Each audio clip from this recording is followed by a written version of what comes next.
I always start with the wrong screen first. What's going on, everybody? Welcome on into Goalie Goat Gaming. Happy Friday. Hope you've had a great week and a great day and a great night wherever you are. We are... Lofi, thank you for that, man. I appreciate that. Welcome on in, man. How's your week been? With that said, we're going to swing right into it. Part 3 of our 8-parter, the attempt at getting as many shinies as we possibly can in Pokemon Violet. Let me go back over to my big screen here and make sure I get myself all situated right-like. Turn that down a little bit. We'll keep the beats going on in the background, though. Thank you for that, Lofi. I appreciate that. I hope you've been doing well, and yeah, good to see you. Alright, so apparently starting off with a outbreak of Snorunt, which is not a bad shiny, honestly. I'm completely down for that one. Hey, man, awesome. I'm happy to hear that. How's your streaming life been going over there with Apex? I saw a little bit of that going on this week. Oh, wow, there's a lot of decent... That's a good shiny there, the Clauncher. I like that. Combee's a poopy shiny. Actually, that's better than Dragapult, or Dreepy. Aracuda, a lot of water ones. Not great. That's not terrible. Okay, some pretty decent outbreaks here tonight. Alright, let's start off with the Glalie, shall we? That's not by chance a random shiny crap. No, it's not Blue Eyes. Okay, cool. Never mind. But to the Snowrunts.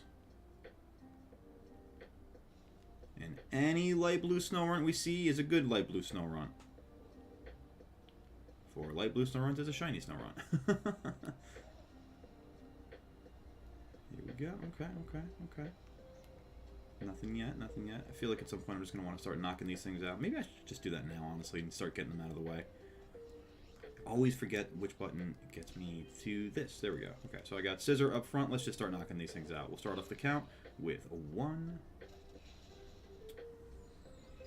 Hey, man, you're right. Listen, it's the fun that matters. It's you got to do it for you, you know? If you're not having fun with it, then what's the point? If other people enjoy it too, then that's a benefit. That's great, you know? But I'm glad you're having fun with it. I gotta tell you, man, I've been trying to, like, will myself to get into Apex, but it's hard. I'm totally down with the Battle Royale genre. You know, I enjoy playing Warzone, as sweaty as it can be. I just got into Fortnite a little bit. No build mode, which makes it way more tolerable, and I'm happy to say I'm kicking a lot of ass at Fortnite. That's a fun one for me. Then, I'm trying to think what other Battle Royales I've played. PUBG was the absolute best one back when it first came out. As crappy as the graphics were, as rudimentary as it was, I love that game. But yeah, actually, that's probably the game that got me invigorated into BRs. But I'm trying with Apex though, man. I'm absolutely trying, because it's like, it's so, yes, yeah, 100%. The skill gap. I could not have said that better. It's breeding that competition, that thrill for the victory. That sweet, sweet victory, yeah. That's how I feel with Warzone, too, in comparison to, like, Fortnite, honestly. I mean, I can't even necessarily say that. Like, there are definitely some good people on Fortnite. But, like, Warzone is the sweatiest of the sweat sometimes. Although I suppose, I mean, Apex probably is the, get this, Apex BR of sweat. I'll see myself out in 3 hours from now. But yeah, no, Warzone's still pretty sweaty. How's Apex servers and like the entire connectivity and like do you drop games? Is there a lot of lag? And I ask that in relation to... I have not been counting these Snorunt, by the way. I'm just going to assume at some point I'm around 60. Because I say that in relation to, like, with Warzone. I will say it until it's no longer relevant and until it no longer needs to be said. Buggy-ass game Warzone is. Buggy. And it's made by a $60 billion company. That's all I'm saying. $60 billion. You'd think that they would have the ability to put some of those resources to making a game that is a little more functional. I shouldn't judge. I don't know what it's like to make a game. You know, I've not been a game developer. Maybe I can't even say in a former life, because that's kind of a more modern thing. But yeah, just kind of seems to me like one of your AAA franchises might deserve a little attention in that budget. I don't know. I'm sitting here talking about a buggy, glitchy, well-funded company, a buggy game produced by a well-funded company, and here I am playing Pokemon Violet that won't have a major infrastructure update, we hope, until at least late February. Well, did you hear about that, Luffy? They're coming out with a I think it's supposed to be like version 1.2 or 1.0.2 or whatever the next like iteration of big updates are. But that's supposed to be a big technical fix for it. Enigma, welcome on in tonight. How you doing? How was your week? Long time no see. Although you popped in on Monday, didn't you? But good to see you either way. Hope you've had a good week. Hope you've had a good day. And hope you're ready for a fun time here. Fish, welcome on in. How was your week? It was a good week, Enigma. Good. I'm happy to hear that. Low fee. Servers are really up and down, but it can be good. Okay. It's hard for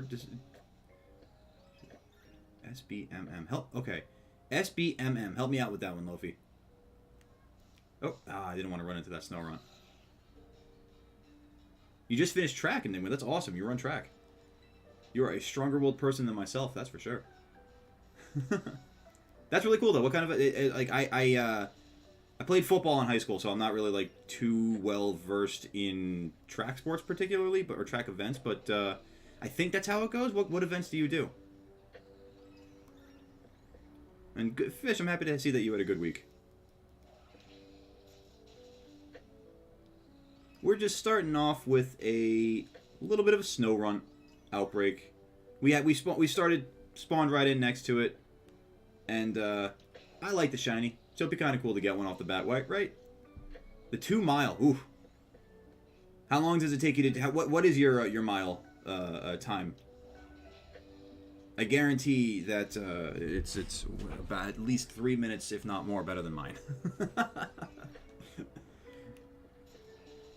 I mentioned I played football. I was an offensive lineman. There's such a legitimate thing as an offensive lineman shuffle.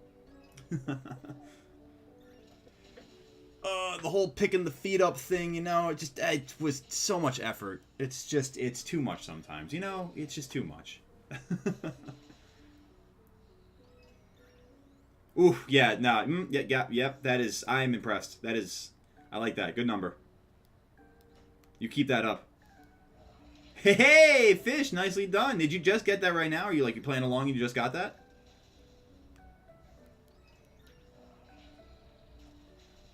Enigma, do you have a certain goal to get to with that mile mark?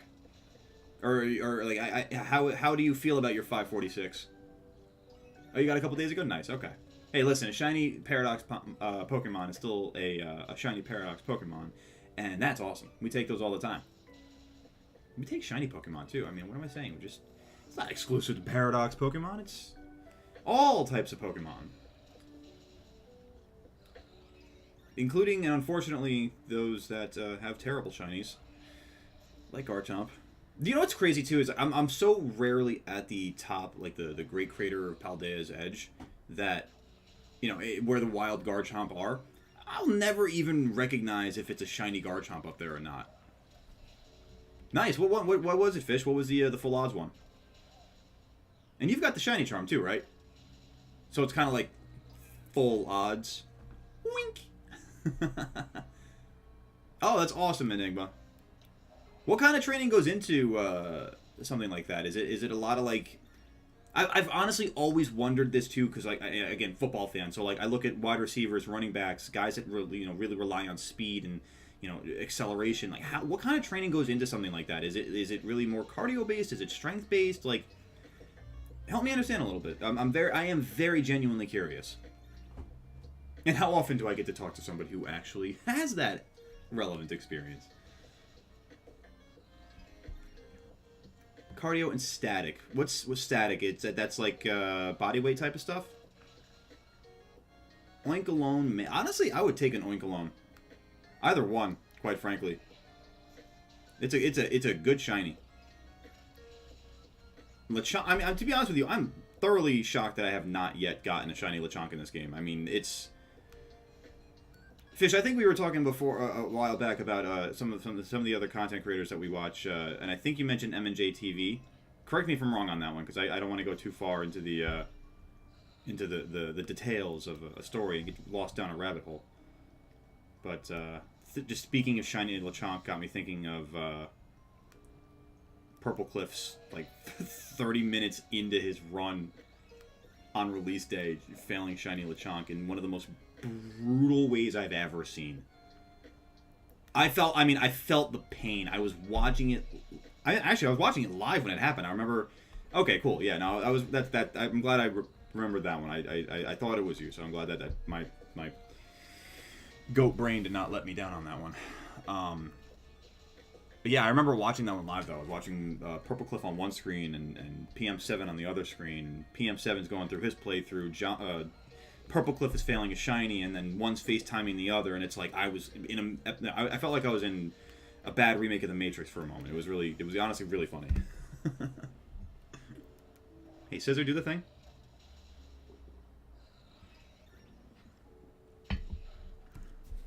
Static stretching, which is stretching for a while, but okay, that makes sense. So kind of like, I'm trying to think like something like wall sits, which is probably more weight training involved, but ooh, all right, Enigma. Two Miraidons and a Koraidon. I can't wait for the Pokemon Company to come out with a release or a distribution for the Shinies, the Koraidon Miraidon. Okay, I thought you did, Fish. Yeah.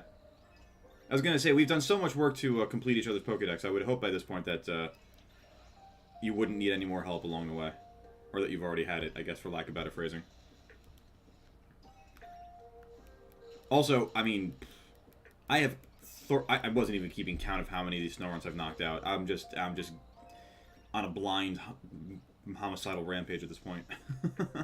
Waiting for one of them to be light blue. Had a little bit of a dearth in the last stream, and an unfortunate luck with the broadcast itself dropping a couple of times. Which I gotta say, guys, just a quick heads up. If the stream does drop again tonight at any point, I am going to be firing it back up, so just keep an eye out for the next link. I hope it doesn't happen that way, but Streamlabs has really been letting me down the last couple of weeks, so I just want to put that PSA out there, just in case, you know? Just in case. And Enigma, as far as those legendaries, did you? I was just gonna say, was it like what do they call that? Surprise trade? I think the random trading. And I mean, I would say just be careful with that random shiny Enigma, just in case it's not for lack of better phrasing, not very kosher as far as legitimacy goes. But hey man, if it's totally legit, go for it. Man, that's awesome. Like I said, we take all shinies. Yeah, because I mean the only thing is like I would hate for anybody to be like, yeah, exactly, Fish. Like that's the thing. I would hate for anybody, especially in my community, but like anybody in general, like to have their game locked up or whatever. I mean, granted, it's probably a little bit of fear mongering on Nintendo's part, but like I would hate for anybody's system to get locked up because of just some unfortunate,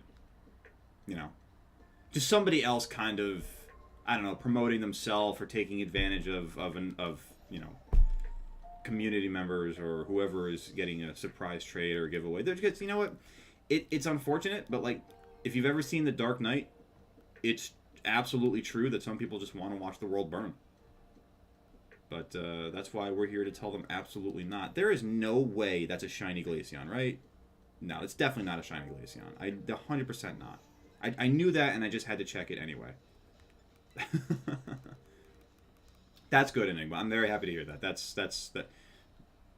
We like that. We definitely. Then in that case, let's go. That's an amazing surprise trade. Shiny Iron Treads.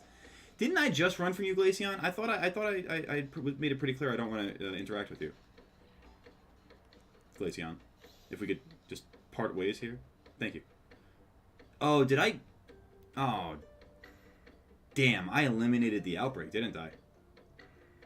Ooh. I got a little, I got a little carried away there. Whoops. Alright, on to the next outbreak. Hey, Andrew, welcome on in. How's your week been? Yeah, Enigma, it was like, hey, no, come on back. I just want to talk to you about your car's extended warranty. Come on in, Andrew. How's your week been, my friend? Alright, do we want to do Clauncher? Let me see it in chat, guys. Do we want to do Clauncher or do we want to do, what is that, Toxapex? That's awesome to hear, Andrew. Welcome on in. Enjoy your time here, and yeah, do the thing. Have fun. Clauncher. All right, Enigma. We'll go straight to Clauncher. My instinct was saying Clauncher to begin with, so we'll go for that. I like the shinies that are very strong in contrast, and if I'm remembering correctly, I think Clauncher is red, which is kind of funny because Clauncher obviously a lobster.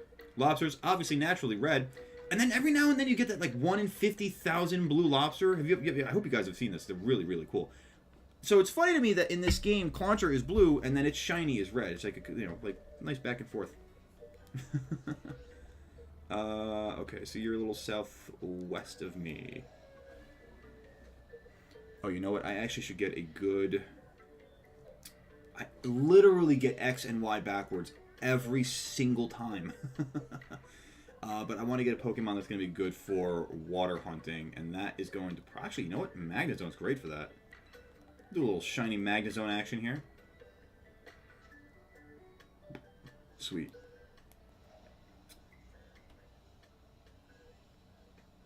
Hey, that works.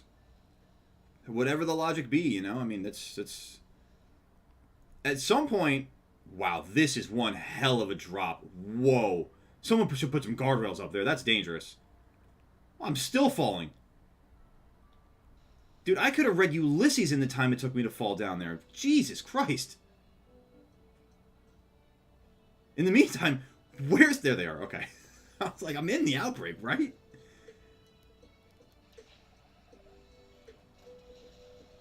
Oh, yeah, Enigma? What is it about the Pokemon that makes you want to have a battle?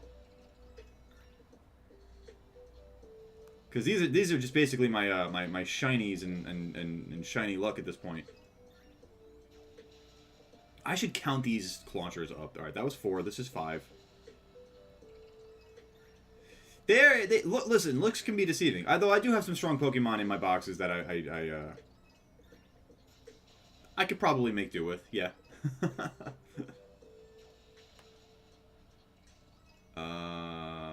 Oh, okay. I was gonna say I got really confused by the Clawitzer.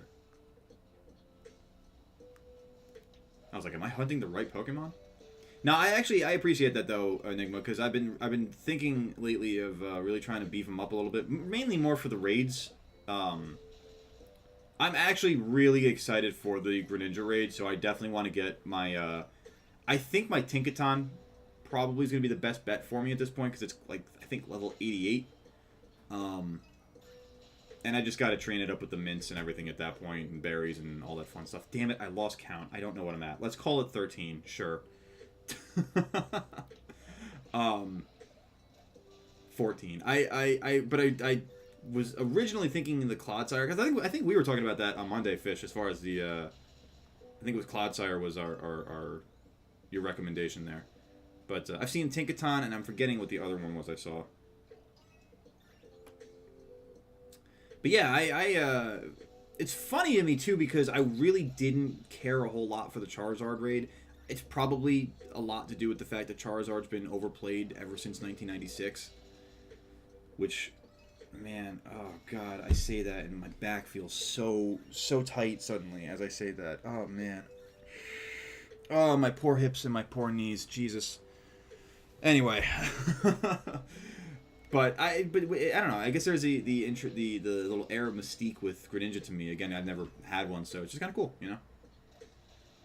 Man, Gyarados, if you had just popped up and been red, that would have been an awesome little magical shiny moment too. Yeah, it'll be interesting to see, too, how the team compositions kind of shake out there, Fish. And you know, it's funny, too, that you say that in Enigma, because, was it last year? Maybe the year before. Maybe the year before that, honestly. I don't know. The last few years have been a kind of a blur with the pandemic. You know, it's still 2018, right? Last I checked. No. Okay. Where the hell was I going with? Oh yeah. No. Where was I going with that? Oh no, I was going cross-eyed. I don't know. I lost it. I lost the point I was going for. Fish, I'm with that. It's my favorite Pokemon, so you have my full endorsement to go shiny hunt that. If you do get it, you let us know, because that is big news. Damn, Enigma. I really wish I could remember the train of thought I was on.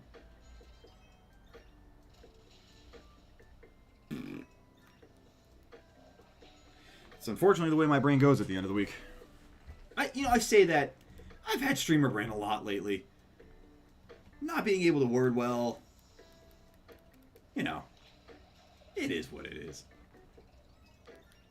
In the meantime, what are you guys playing alongside? Are you guys playing anything actually at this point? Are you playing Pokemon? Are you playing anything else? Are you play Fish? You playing that Ninja? Oh, forgive me, Ninja something. The mobile game. I know that.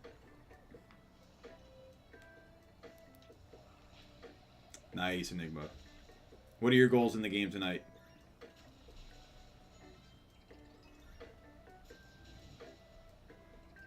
Honestly, there are so many Pokemon from Gens 1 and 2 that they really should bring back and do some justice with.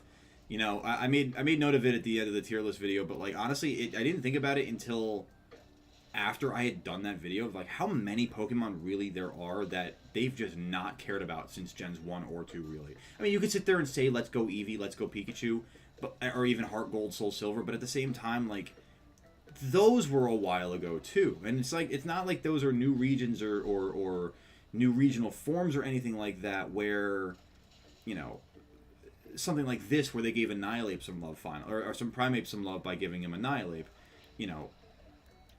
I don't know. I mean, granted, again, never played 5, 6, 7. Has Vileplume gotten any love? Has Bellossom gotten any love? Has Poliwrath or Politoed, like, did they just appear in Gen 8 maybe? I don't know. Like, so it's just there's a lot of them out there that really could use, you know, a touch up. Like hell, they even gave Tauros not even an evolution, just a regional form. You know what I mean?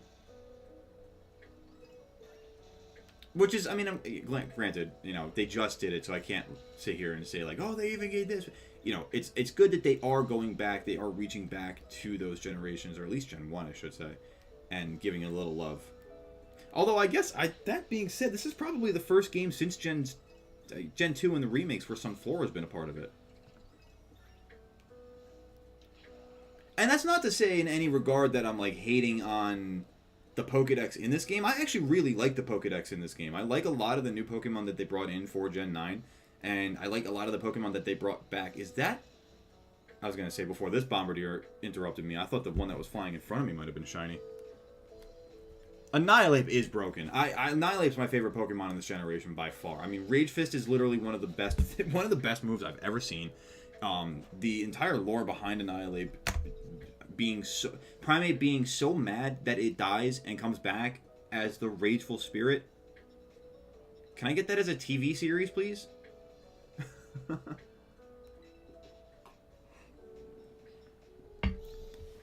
about you guys, though? What are some of your favorite Pokemon from this generation? Bombardier, you got it. All right, that's it. You were gonna stay, but now. Ooh, you're done now, Bombardier. That's it. You've done something terribly wrong for yourself. Annihilate with Final Gambit. Final Gambit. Why am I blanking on Final Gambit? Isn't Final Gambit one of King Gambit's moves? Or am I blanking on that? Oh, the Torments. Oh. Fine, get Flash Cannons.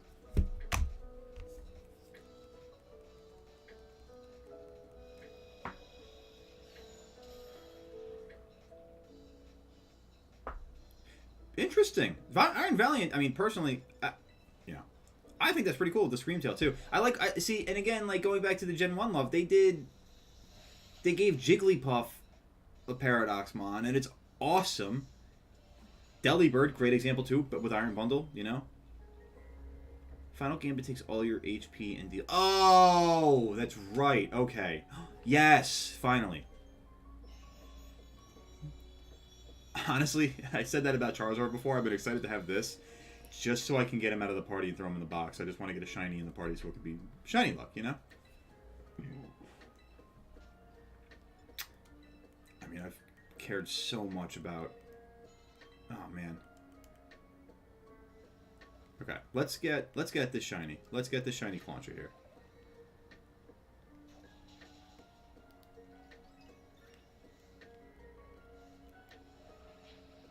Futuristic. Oh, the Paradox Futuristic. Yeah, I gotcha.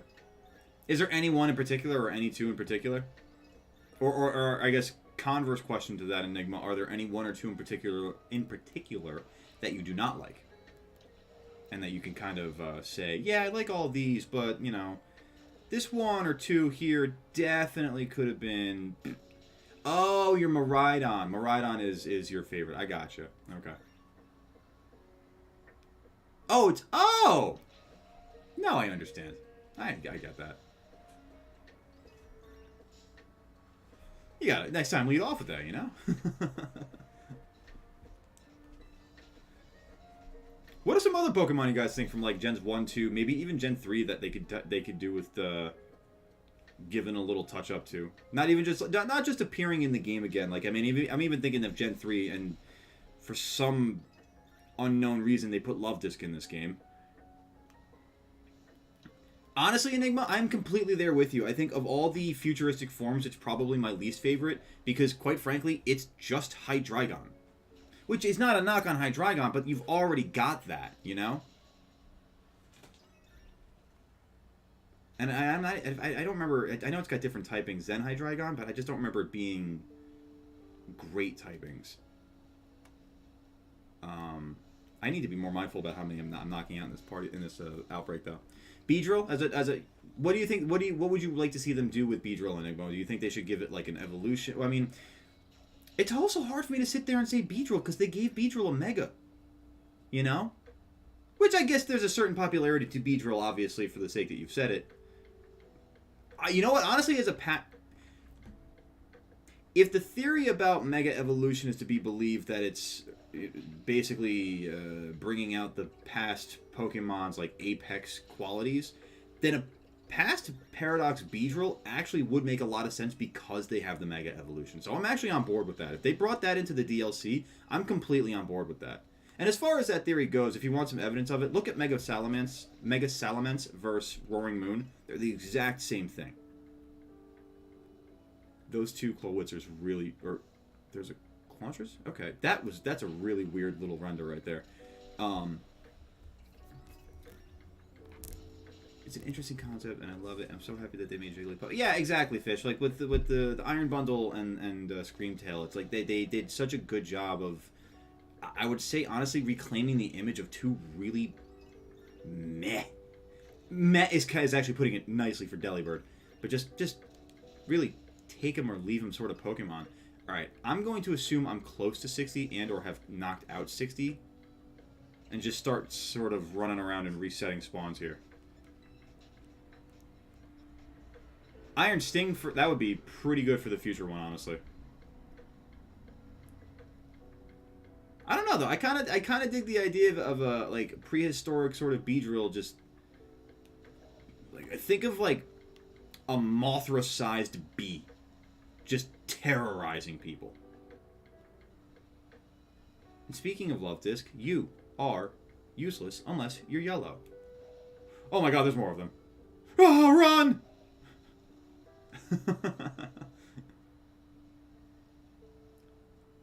I would totally be down for a future Blastoise. You know, they really have to do some love for Blastoise, Venusaur, and those families. Because, I mean, enough of Charizard, guys. We get it, you know? People love Charizard, but, man, people also like Blastoise and Venusaur, you know? People don't forget.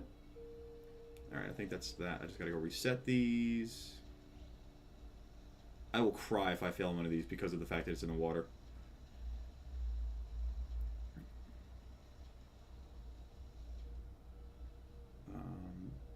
I don't know what... I'm trying to think... because what's interesting is that with the future forms, they have a lot of... I mean, obviously, it's iron is in every one of their names. But the past ones are all rather unique. I think that's actually kind of why I lean toward liking the past Mons better than the future Mons overall. Is because they have unique names. They kind of have a little bit more uniqueness to them. Great Wasp would be a great name, I think. Honestly, I think that's a really good name. Like Great Sting or Great Point or something like that. Be kind of nice. Past Houndoom would also be pretty cool. I mean, again, and you're touching on that thing with the Megas again, where you've got Mega Houndoom, and you could very easily have a past form Houndoom at that point too. Yo, I totally full on forgot Quillfish was in this game. Completely forgot Quillfish was in this game. Great Drill, that's a good one, Enigma. I think that's a good one. That might be our winner for our past Beedrillmon here. Are there any artists in the community that want to draw up a Great Drill? Heracross, another one. Again, you're really hammering in. I don't know if you're aiming for these megas, but you're hammering in on the mega Pokemon that they did. Which I also, by the way, really like the design of Mega Heracross. But I would totally be down for that. I'd love to see a futuristic Heracross, though. Like, breaking the trend that we're building here for a moment. Oh, Fish, no, I'm sorry. Anyway, I'm the same way. I'm not a drawer at all. You want to see me draw something? It's going to look like... We're not gonna see goat drawing because it's gonna be embarrassing. Maybe someday. I'm better with templates, as I'm sure we all are. But I'd love to see like a future form Heracross. Honestly, I think that I mean, it kind of fits in the same in my mind as the same mold in my mind, I should say, as what a futuristic Blastoise would look like. Just kind of like. Visor, you know, the horn kind of looks like maybe it's, What's that? What is this? Oh, Shelder, you can't do that to me, man. You cannot be doing that, looking like a shiny Quillfish. That's what you get. You get sent back to the abyss for that one. That was rude and unusual. Shelder. Alright, let's go reset these at the deep sea. I lost my train of thought because I was so rudely interrupted by a not shiny Shelder. Oh, drawing, right. Yeah, no, I am no artiste.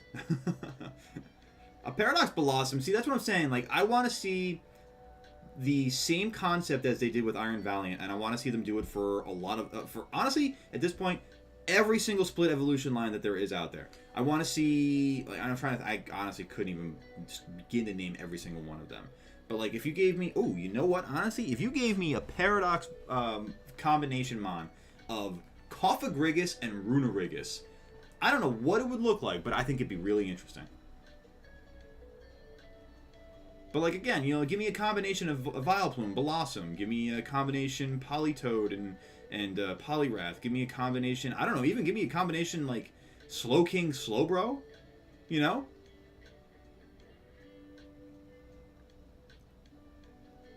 Or Glalie Frostlass. That was the other one from my video. I couldn't remember what the third one I said was. And I'm blanking very hard on any other split evolution lines. I don't know what this song is, but it's got to change. There we go. Past Venusaur could look like the Mega again, but just more primal. I love that name, Enigma. Oh my god. Past Sceptile will be really cool. And Blaziken, honestly, for that matter. We got it. Alright, we got a lot of good past ones. We need to come up with some good future mons too. Oh, I remembered what I was saying. Yeah, with the Heracross, I'd like to see a future a future Heracross form that would have like some form of a I don't know what you would do for like a futuristic horn though. I feel like that's you know, in my mind I was gonna say like a railgun, but that wouldn't really fit with Heracross's build. I guess just like a giant hammer. Or axe or something like that? I don't know. Interesting, Fish. That's... I gotta figure out how to do shorts, honestly. Ooh. Ooh, so you're talking my language, Enigma. Anytime we're talking about Gyarados, I am immediately ears perked up, ready to go.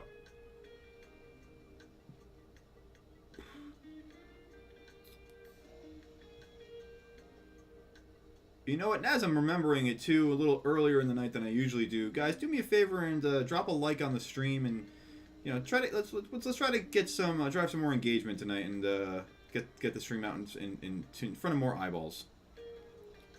YouTube likes as much engagement in the streams as possible, so that we can it will promote it to other people, other potential friends and additions to the barnyard. Honestly, listen, you can't do enough to Gyarados, and it would be too much to me. You know what I mean? Like, you could do everything to Gyarados in the world, and I will still love it. Ooh, Ancient Serpent. Ooh, I like that. Well, hang on. Ancient, I don't know. Serpent, I like. And like, I don't want to keep doubling up or tripling up on the great element of it, but like,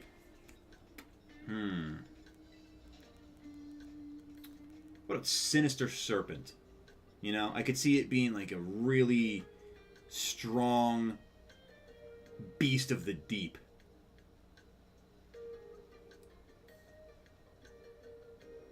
Man. Oh, no, that's just an optical illusion. You're not red. You're not red, right? I'm just going insane? Yeah, you're blue. Okay, that makes sense.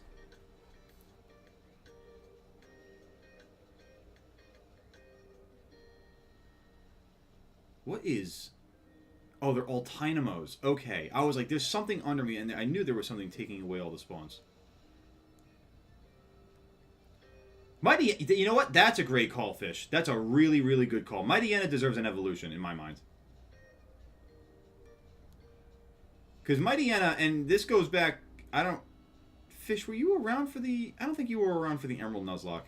But I had a couple of different Mightyenas during my Emerald Nuzlocke. And it's tough because it's a great concept of a Pokemon, but it's not strong enough. It doesn't really carry its weight well.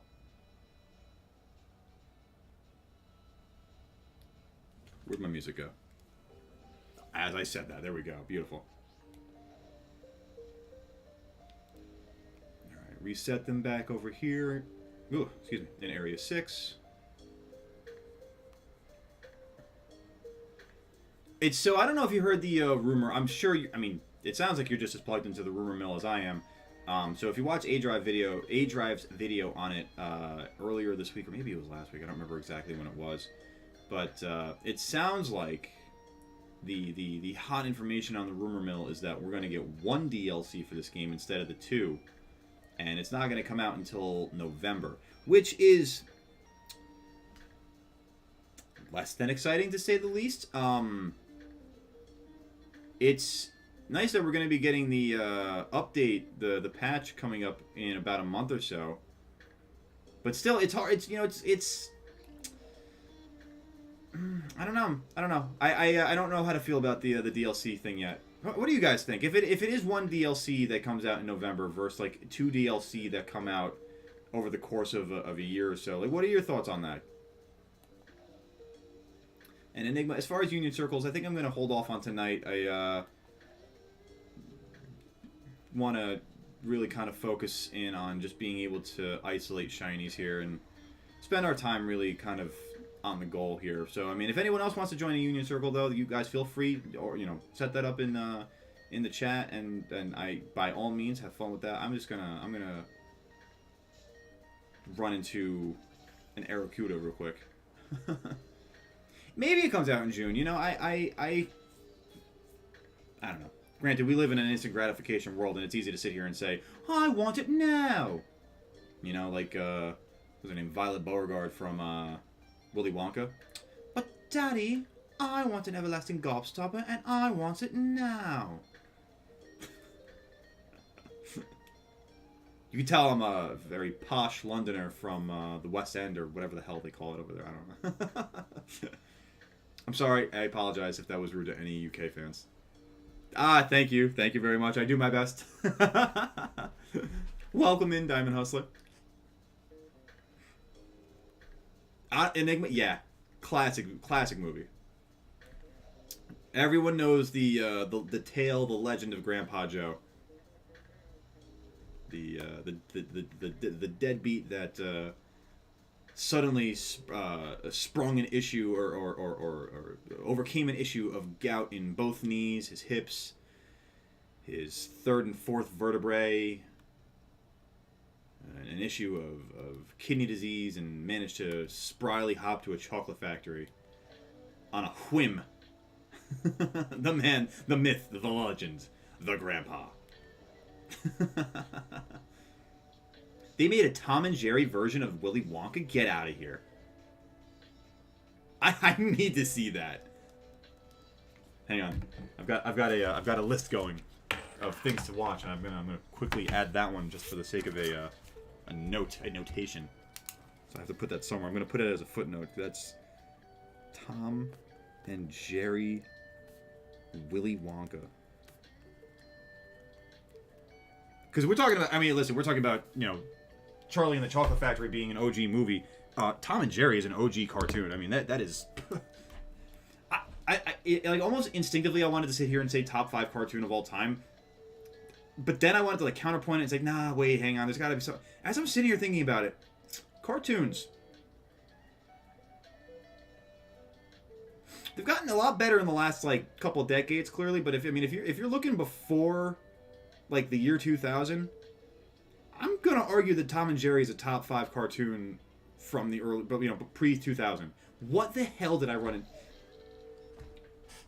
The amoeba, the little single-celled organism, apparently floating in the water.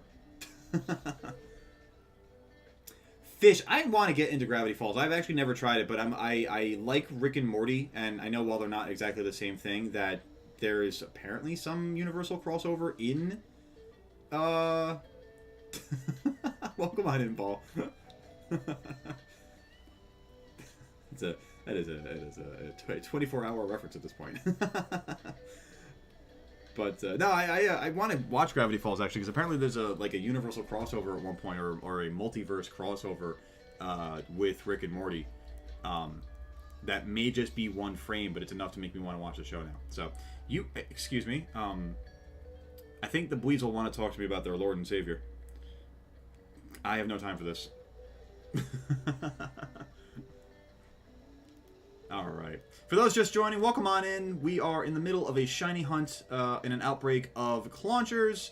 We are hoping to get one of these little blue lobsters here to shine red for us. It's a labor of love, shiny hunting, but we are here for it. It's a matter of patience, and that's all that we have time for.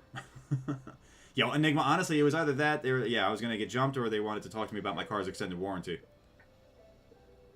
Maybe sell me some Girl Scout cookies at the same time. Fish, those are 2 great shinies. Like I said, I'm after my own heart with a shiny Gyarados. And Fluttermane's a pretty good one, too. Do you know if they fixed that glitch at the bottom of Area 0? As far as, like, the daytime spawn. Because I think Fluttermane's only supposed to spawn at night. But there's one area, and if you use a specific sandwich for Fluttermane, then I think, like, during the day, there's a glitch where only shiny Fluttermane will spawn in the cave.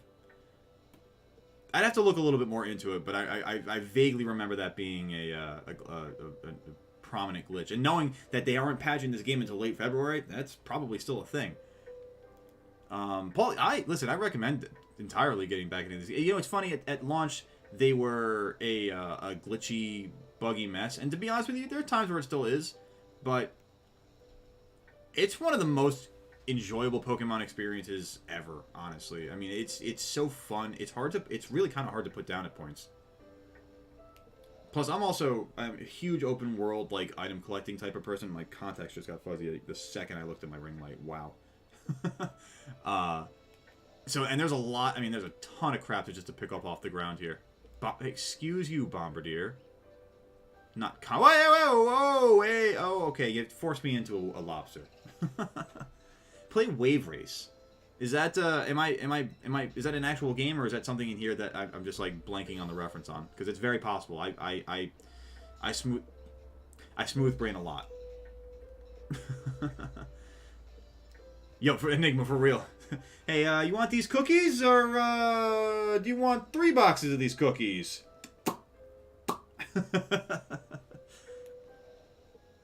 I would like a Thin Mint from the freezer, please. Fun or hot take, or I guess more admittedly cold take, depending on your viewpoint of it.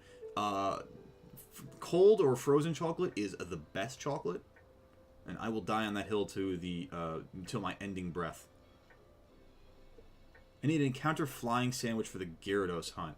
Give me 1 moment on that one, Fish, and I will look up a flying sandwich for you. You know what? Let me just take a quick second here while we got it, while it's fresh on the noggin. And it doesn't seem like there's anything around me that's actively trying to kill me or break my knees over some cookies.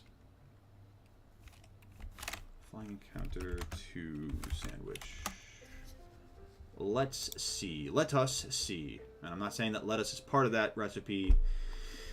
But okay, I'll see myself out now. Just kidding. Wait a minute. I'm actually the one streaming, so I gotta be here and not leave things to their own devices. All right, let's find a flying sandwich for Fish Gato. That is a list of flying Pokemon. That is not a list of sandwiches. Oh well. Let's try to multitask here a little bit and reset these spawns while we're looking for the sandwich and letting pages load. Running out to sea and coming on back into lands. Man, and you know what will be cool is while I'm looking for a Red Lobster, not a sponsorship from them, although that'd be kind of cool too. I would really like to see any shiny. You know, maybe Kilowattrel here just happens to be purple, or Finizen, that dolphin, wherever the hell it went, happens to be purple. Anyway, let's find that sandwich.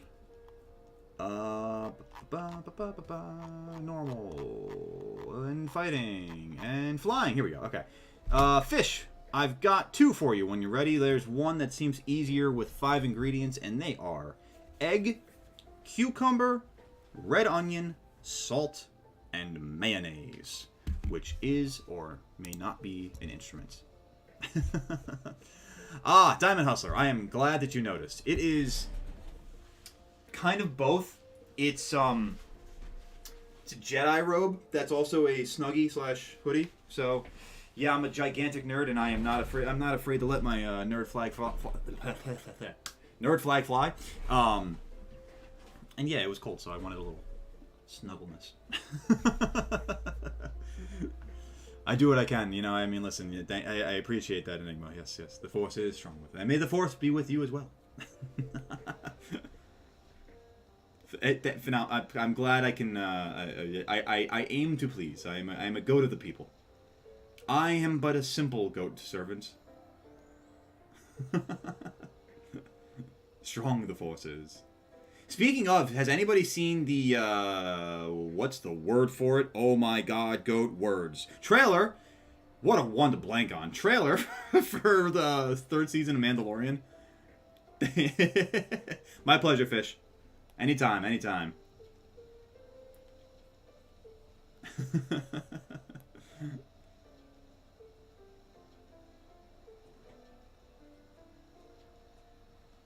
I just realized I wasn't paying attention at all to the spawns in that last reset, and I very easily could have just missed the shiny there. The what older ones are you talking about there, Enigma? I'm a huge Star Wars fan, so we can have a very long conversation about that. Actually, just a little bit this week was watching the Bad Batch. Season 2 of that just came out. And that, I gotta tell you, wow. It's amazing to me that an animated show can be... Arakuda, please. I'm trying to do things. It's amazing to me that an animated show can be so weighty and emotional and I don't know. It's awesome TV. I mean, I've always been a huge fan of Star Wars. I just like, you know, there's a lot of allegory to real life and a lot of lessons, oddly enough, that you can draw on and look at in real life and say, huh, that's just like this from Star Wars. And I'm trying to think of a good one right now where it's like, oh, I don't know, the imperialism of a lot of countries and the whole galactic empire. Anyway, not like it was written as a, you know, commentary on real life by George Lucas at all. It was. And yes, Enigma, I see you are also a fan of culture. I see. Have I watched Sonic Prime yet? Oh, we were talking about that a little bit, Fish. No, I'm sorry. I'm gonna write that one too. That one down too on my separate list because I forgot about that. You did mention that, and I forgot about it entirely. Which is funny because I want to say like about a week or so ago, I was looking at a list of stuff that I've written down from that stream, and I thought to myself, somebody told me something and I didn't write it down. That was it. Enigma. If I could use Force Lightning, I probably would have been like Anakin a long time ago. I know he does. Actually, funny enough, I say that Anakin never uses Force Lightning. I guess I say that as a descent to the dark side. Because if I had that at my disposal, it'd be so bad. I mean, it would be like people driving too slowly in front of me on the road. Just be like, you get up to the light alongside them, and like, where'd you learn how to drive, Sears? Listen, Uncle Ben was right. With great power does come great responsibility, I'm just self-aware enough to know that I probably should not have the power of Force Lightning in my hands. Yeah, exactly. Palpy does use it. Good old Palpy.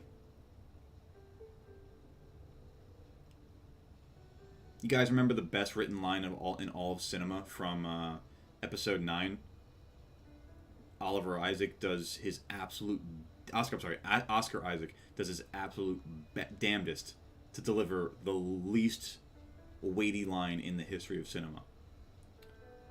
And that line is somehow Palpatine returned. That's it? Just no explanation? Just do back? Guy that got yeeted down the chute of the Death Star and got blown to smithereens the second time just happens to be back? No big deal? Well, willy-nilly? Thanks, Poe. Thanks for the update. No why? No how? What? Anyway. How? Speaking of how'd that happen? I guess. I mean, supposedly, it's so funny because they didn't really do a great job of explaining it in the movie. Because, why would they do that? You're not. That wasn't yellow. Okay. Apparently, like, in the novelization of the movie that came out alongside it, they say that Palpatine's a clone. Like, they somehow had the DNA, like, stored up of Palpatine somewhere. I don't know, man. Because Kamino gets absolutely blasted away. So, like, where are they cloning Palpatine? Like, where's his stored DNA? Did a mosquito bite him and it's like Jurassic Park and just, like, the mosquito was fossilized in amber on Exegol? Like, it just happened to go the light speed from Coruscant and just be on Exegol where they cloned him? I don't know, man. J.J. Abrams has a lot of explaining to do. And at the same time, he has a prison sentence to serve as well. Immortal by the power of the plot. Sadly true. Have I watched the Clone Wars? Fish, you'll be happy to know that I think the Clone Wars is one of the best Star Wars entities they've ever put out. Dave Filoni and Jon Favreau have earned my eternal gratitude and respect for what they did for the Star Wars franchise through the Clone Wars alone. I truly believe, like, any Star Wars fan that is a fan of the prequels and has never seen the Clone Wars animated series is doing themselves an absolute disservice. The Clone Wars animated series does such an amazing job of connecting the dots between, and helping you understand the backstory and events between episodes 2 and 3. Like, spoiler alert for anybody who hasn't seen episode 3, which came out 20 years ago. And on that note, everybody, we're going to take a second. We're going to stand. We're going to start with our stretches on our hamstrings. We're going to bend over and not bend our legs. All right? And wow. Every time I say something with a reference, I feel like I'm... Where are my gray hairs? Anyway, if you have questions about, like, how Anakin descends and, like, why he does this or why would he... That... And we've brought it full circle, Enigma. Thank you very much. So that... Oh, I get it. So if I just do that a bunch of times, I'm going to get my mile down to, like, 8 minutes then? That's good to know. I like that. I'm going to keep doing that. But yeah, back to it. I mean, just for the sake of finalizing the point, absolutely watch the Clone Wars animated series. It's phenomenal television. And season 7, oh my god, season 7 is some of the best Star Wars I've seen in my entire life. I literally won't say another single thing about season 7 because I don't want to spoil anything. It's just that damn good. If you are a Star Wars fan and you care enough to go watch it, you will not hear me recommend it enough.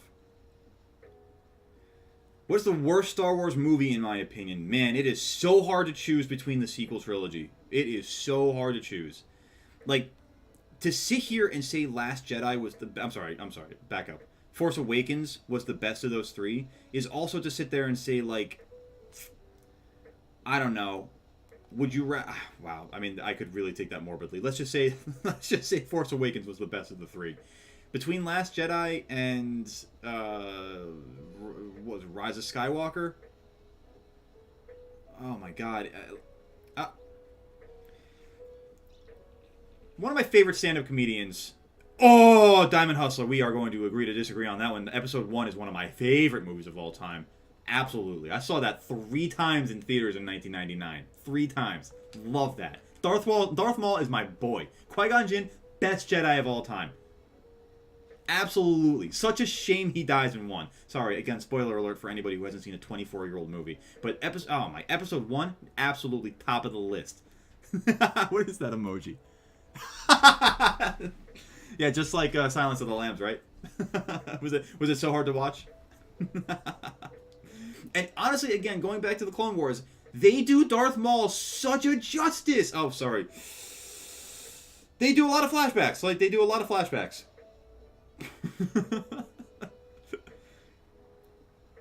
But okay, getting back to but answering your question in finality, Fish, I really can't choose between 8 or 9. They are both such honestly hot dog shit. I'll just call it as it is. They're hot dog shit. You know what? I take it back. They're cold dog shit. They're not even hot. It's like it's petrified dog shit. They're so bad. So bad. And to highlight how bad they are, I want to reference one of my favorite stand-up comedians of all time, Louis Black here. I wish I had a rusty spoon in my hand so that I could shove it in my ear. Because if I'm going to hurt that much, I'm going to do it to myself. But a bad time for the music to cut out there. It's just that this hung in the silence like, oh God, Josh, are you all right? Like, do you need to talk to somebody? Yeah, right. Enigma. I know. Listen, we get a little extra sometimes, you know. Got to keep it. You know, got to keep everyone on their toes. Louis Black is not for the faint of heart. He comes from an era of comedy before everybody was concerned about getting canceled left and right. But thankfully, he's never said anything terribly, terribly horrible. At least I think. This is also a disclaimer that if it ever comes out that Louis Black did or said anything absolutely, truly heinous or horrible, that I'm not endorsing those opinions and or actions. Distancing myself from other people's crap just as much as I can. Called plausible deniability. All right, Diamond Hustler, I gotta know then. If episode 1 is the worst in your opinion, what's the best? I'm opening that up to everybody in chat. What's the best Star Wars and what's the worst Star Wars movies? Yeah, seriously, had to get my lawyer on speed dial real quick and say, hey, got a waiver I could sign real quick. Thank you, Enigma. I knew I wasn't gonna be alone on this one. I need one of these lobsters to be red so badly. We've been doing this one for about 40 minutes. Yeah, right. I mean, again, it's hard for me to choose between Last Jedi and Rise of Skywalker, but I will sit there and say that with you, Enigma. It's a hard one. It's a hard one to sit back and watch. You know, it's so funny too because the other day I just had the thought in my mind too, where I was like, you know what? I kind of want to go back and watch the sequel trilogy and just give it another shot. You know, kind of go back at it with fresh eyes. I cannot bring myself to watch 8 and 9. I cannot. It kills me because there have been moments in my life, like, you know, we all grew up I can't assume that we all grew up the same way, but, you know, if you were like me, you had TNT or TBS and marathons of episodes 4, 5, 6 growing up, and back to back with episodes 1, 2, 3, and you'd sit down, get lost for a day, just with a good marathon of Galaxy Far, Far Away. I cannot see myself doing that with episode 7, 8, 9. I mean, there are like select moments that are kind of cool from 8 and 9. And when I say select, I think between both movies I can count them on one hand. And that's about really all I got to say about that, honestly. But yeah, watch The Bad Batch. Good stuff. Nice continuation of the Clone Wars in my mind. And I'm excited for Mando Season 3 when that comes out in March. Okay, yes, Diamond Hustler. Yes. Before the prequel trilogy, Empire was my favorite movie as well. I love the opening with Hoth, the AT walkers, the big four-legged mammoths, the fight with Cloud City, and the fight with Vader, and I am your father. It's just, oh my god, it's so great. You talk about classic cinema,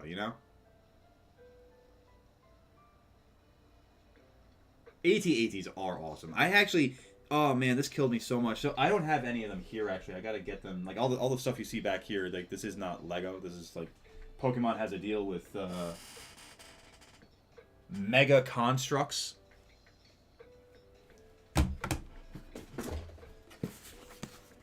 Whoever the hell Mega Constructs is. Oh, I also have to do this at some point. But back at my parents' place, I've got a couple of Lego Star Wars setups that are... I have a Y-Wing, which is one of my pride and joys. I love the Y-Wing. I think the Y... Fun fact, the Y-Wing, in my mind, is the best Rebel Alliance aircraft. I love it. I don't know why. It's just... I don't know why. Awesome, though. Oh yeah, Enigma, you're not wrong at all with that. You're no foot goes unscathed underneath a Lego or atop a Lego. But when I was younger, for Christmas one year, I got my dad gave me a Lego AT-AT, and I remember immediately spending like the next day and a half, honestly, building that thing, and I was so happy with it until one day I had it up on my dresser. And my fat cat Rufus somehow managed to vault his chonky butt up onto the dresser, rubbed up against the AT-AT, and just like on Hoth, it went tumbling to its doom. And it was never rebuilt again. Oh, Enigma. Ooh. I'm talking like a good 500-600 pieces or something like that. Yeah. Oh, it was a nice meaty AT-AT. It wasn't a mini block. It was not a mini kit. It was... I felt the pain of Admiral Veers watching one of his walkers go down. I am such a nerd for the fact that I know it's Admiral Veers. Holy shit. Fun fact, because again, we're falling down the nerdchasm here. The actor who plays Admiral Veers, who's leading the walker assault on Hoth, is the same actor who plays Grand Maester Pycelle in Game of Thrones. The more you know. Dude, the AT-ATs are so hard to build, man. It's unbelievable. Like they're so that's I took that as a joke at first, but then I realized that you built that model of it. Those I'm a giant kid. Lego sets are awesome, I'll happily spend a day or two just like building, I don't know, the Colosseum of Rome. And Fish, getting back to your question about Book of Boba Fett, I actually enjoyed Book of Boba Fett. I know it got a lot of hate, and I personally don't understand why. I thought it was a really good way of reviving a character that a lot of people had questions about the future of from the jump. I mean, the revitalization from the Sarlacc pit, the way he kind of like reclaims himself, rebuilds himself, kind of like makes a name for himself aside from the bounty hunter he was. And I don't understand the hate behind the Rancor scene where he's riding it in the battle, because that's... I'm sorry, again, spoiler alert, guys, I'm so bad at that tonight. I apologize. It also came out last year. I feel like I'm kind of like warranted at this point to give a little bit, to have a little bit of leeway here. But, Also, guys, we're going to give this one about 3 more resets, and if I don't get a shiny, I'm moving on. I cannot do this one all night. This is the back and forth is driving me insane. I think we're going to move on to Toxapex after this one. But yeah, no, Book of Boba Fett was great, in my mind. And it did a good job, I think, of setting up Mando Season 3 also. ATST Raider Lego. Ooh! Alright, Diamond Hustler. Nice.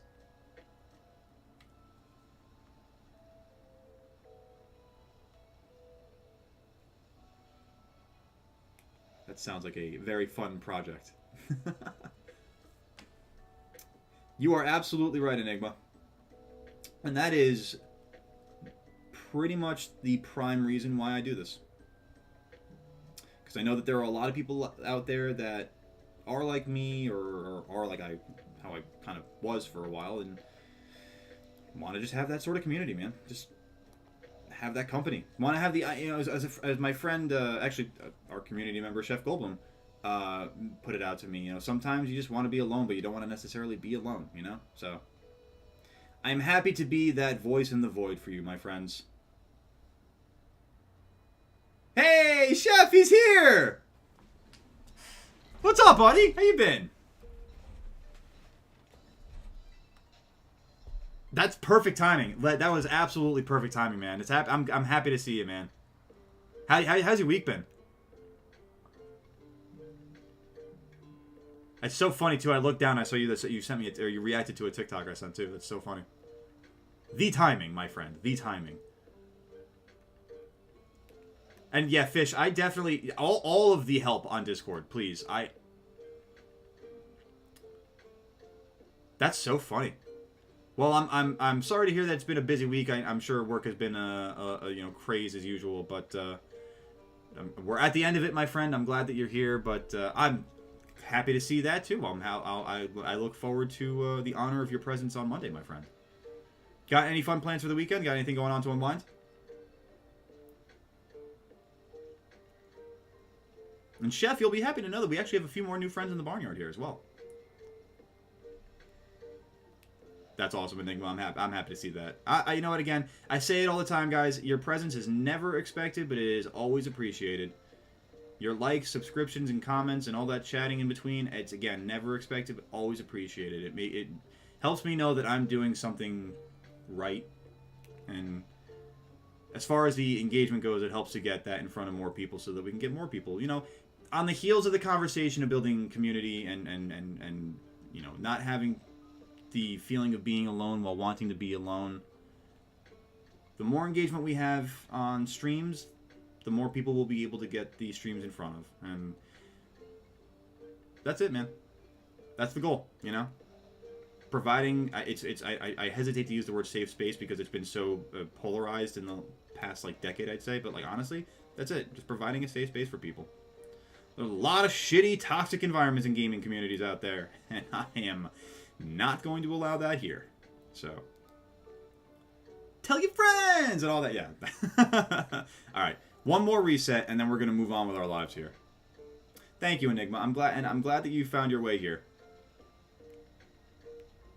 And that goes for everybody. I'm glad that all of you who have organically and naturally found your way to the community, I'm very thankful that you're here, and I'm very honored to have you here as well. I'm looking forward to big things with this community in the near future, in the distant future. Signed, your humble, friendly neighborhood barnyard animal. Goatlygoat.esquire. Going to a sports bar for football Sunday, and yeah. He said it. You couldn't have said it better than I could not say it better myself. There's games on tomorrow too, right, Chef? Or that's how bad a football fan I've been.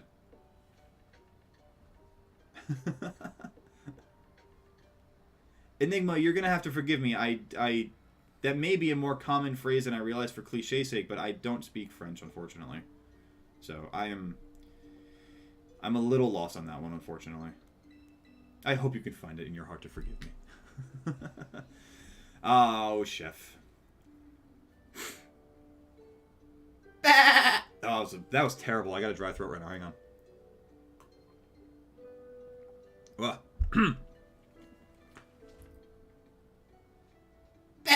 There we go. That's better. I felt better about that one. Whoa, chef. Whoa. Trebian. Okay, so here's the thing. I recognize. I'm pretty good. I got a pretty good eye. I gotta take this off now. I'm starting to get a little warm. I got a pretty good eye for languages. I can't necessarily read them all, but obviously that would be pretty impressive. Yeah. No, it's. I feel like French is a pretty easy one to identify. And I'm actually also blown away that Chef knows French because I know Chef, and I did not know that. So I've just learned something about one of my good friends.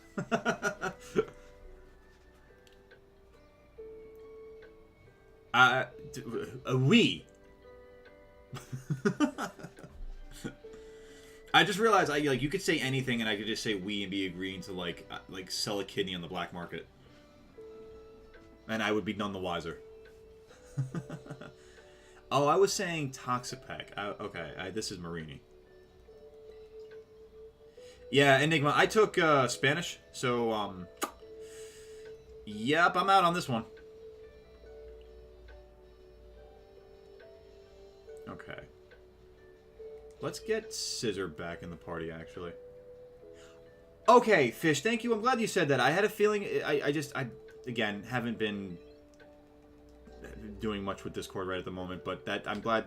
Okay, I will take a look at that later. I appreciate that you said that was you. I'll leave that right there for now. And then we'll make Scissor the lead. And we're going to start ruining Marinis. You're not hijacking the chat, Chef. Don't you worry. It's like I said, it's always more than welcome, my man. It's a pleasant surprise to see you. And we also, and I know that you said you're only popping in for a few minutes, but I hope that you also have a wonderful night, my friend. I'm gonna try to do a better job of keeping count, and I already don't know if that's 5 or 6. We'll call it 5. We'll call this 6. Au revoir. That one I know.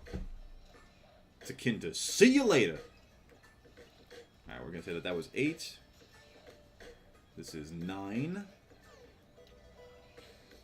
This is 10. I like this lo-fi mix. 11. 12. We're gonna have to schedule a stream that's French lessons with Chef and Enigma. French 101.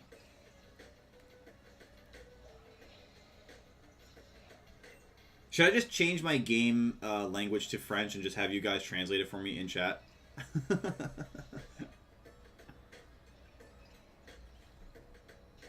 Alright. Again, I'm legitimately the worst person at counting these outbreaks. My God. I don't know, 18, we'll say. 19. Why are you running? 20. Yeah, get this one too. Nice, nice. 21. Nice, nice, nice, nice. 22. No, I said 22. What? 22. Screw it. 23. 24. 25. I feel like Mr. Owl from the Tootsie Pop commercials.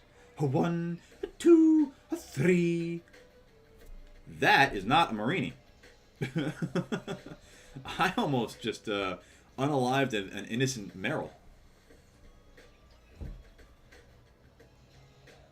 All right. Again, I lost count. Let's call that 25.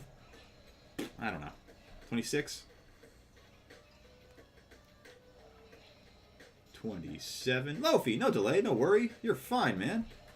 Welcome on back. You haven't missed anything other than laughs and cries and groundswells of emotion. Nothing. No, it's been it's been pretty par for the course, honestly. We've been striking out left and right on Shinies.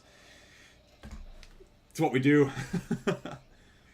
Have I heard about the Nostalgia Critic? No, but as a fan of nostalgia, I'm intrigued.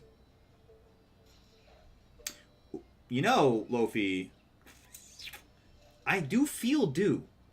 So, we'll see. But you are not wrong. You really are kind of like the shiny magnet here.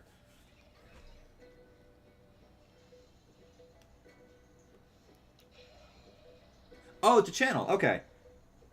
What kind of what's like the content of his videos then? Or I guess like the ones as far as the ones you're recommending, Fish. I will never remember to count. I will never remember. I literally need one of those like step counters and just like click it in every time that I'm bad at this, man. Or if I could have like some graphic that's ruled every time I knock out one Pokemon, specifically in the outbreak, it just pops up a little number on the screen for me. So that way I know. Because if I don't have that, I'm never going to remember how to do it. Reviewing movies and games, I recommended it. Okay. Okay.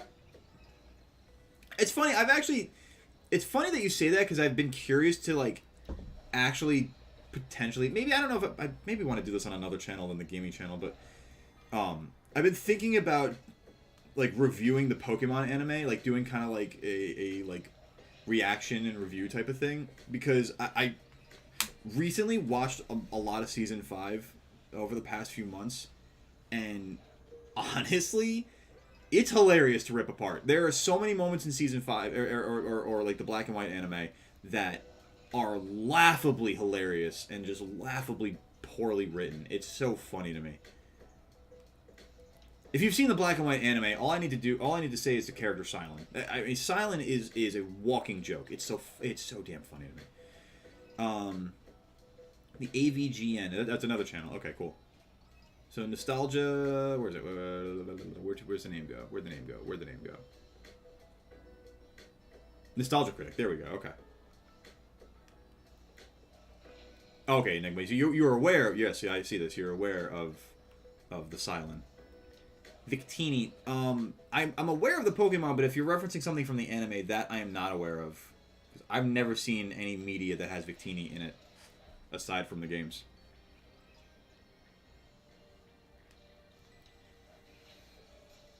Two-parter of Sonic 6. Okay. Okay. Very specific. Oh, the movie. Oh. No, the Pokemon movies, I've only watched, I actually now have added them to my background. I have the DVDs of Mew vs. Mewtwo and Pokemon the Movie 2000. I've seen the third movie with Entei, and that's it. No, that's not true. I saw the Zarude movie too, the Secrets of the Forest or something like that. Secrets of the Jungle, I think. I like that one. But I haven't seen any of the other ones, though. I really want to see Giratina and the Sky Warrior and the, what's the Hoopa Unbound movie? Hoopa and the Clash of Ages, I think it's called.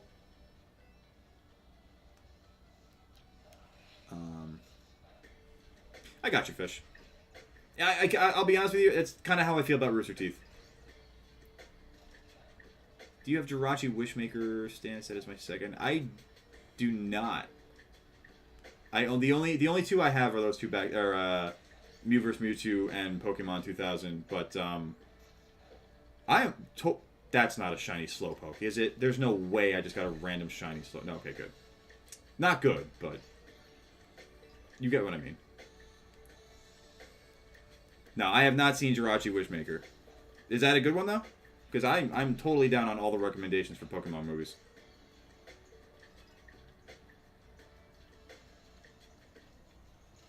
Okay. Jirachi Wishmaker? Excuse me. Jirachi Wishmaker it is. Dude, I don't know what it is, but I am, like, every time we stream now, I'm just a yawn factory. Just gonna power up real quick. Pokemon Heroes. Is that a show or a movie? Because I just realized, too, there's also, like, aren't there spin-off series, too, with, like, Pokemon Rangers or something like that, or Mystery Dungeon's a game. Isn't it Mystery Rangers or something like that? Like I can remember around like the Gen 3 anime of okay, that one's a movie. But I remember around like the Gen 3 anime that they did or maybe Gen 4 where they did something around like the legendaries, like the Reggies. Yeah, it had to be Gen 4 then because of the Reggie. Or no. Maybe what? I don't know. It must, Gen 4 because I think it was Regigigas. I don't know. You guys probably know better than I would. I think like May's one of the characters with Ash, and then there's a like a younger boy that's traveling with them. Zoroark, Master of... First off, Zoroark is a dope Pokemon, so... Yeah, you got me there. Yeah, man. It's crunchy seaweed. No. It's, blue raspberry sour punch straws. Delicious. Hitting the spot just right.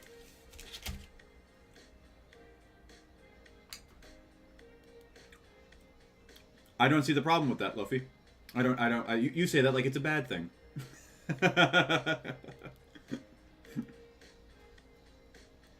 Tempura seaweed. Now you got me. So I was going to say, I mean, admittedly, seaweed by itself, I don't know about that one. But tempura, man, you tempura batter anything and I'm going to eat it.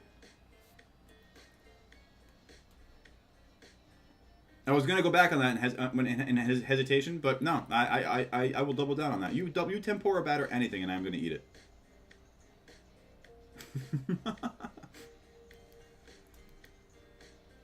Now I smell blueberry. Just, if you start to smell copper, call 911. That's not good. But blueberries, you're fine. The blueberries, you're completely okay.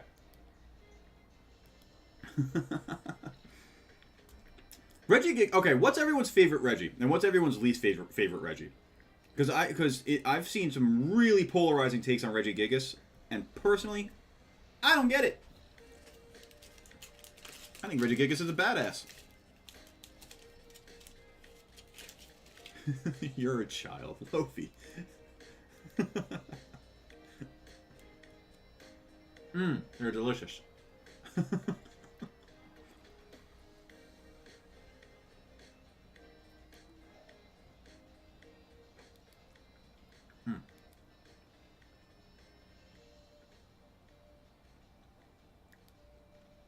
Okay, I got you. I see you, Fish.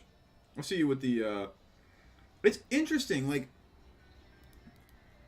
What is it about Regigigas? Okay, so Diamond Hustler, is that a yay for Regigigas or a nay for Regigigas?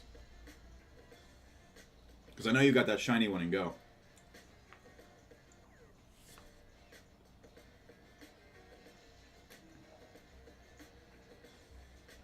Okay.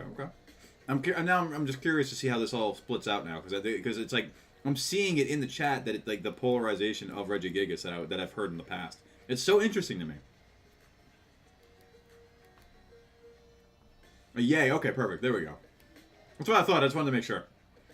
You know me, I don't like to assume. Oh, I just bit my lip, or my cheek. I've been betrayed by the Sour Punch straw. Ow!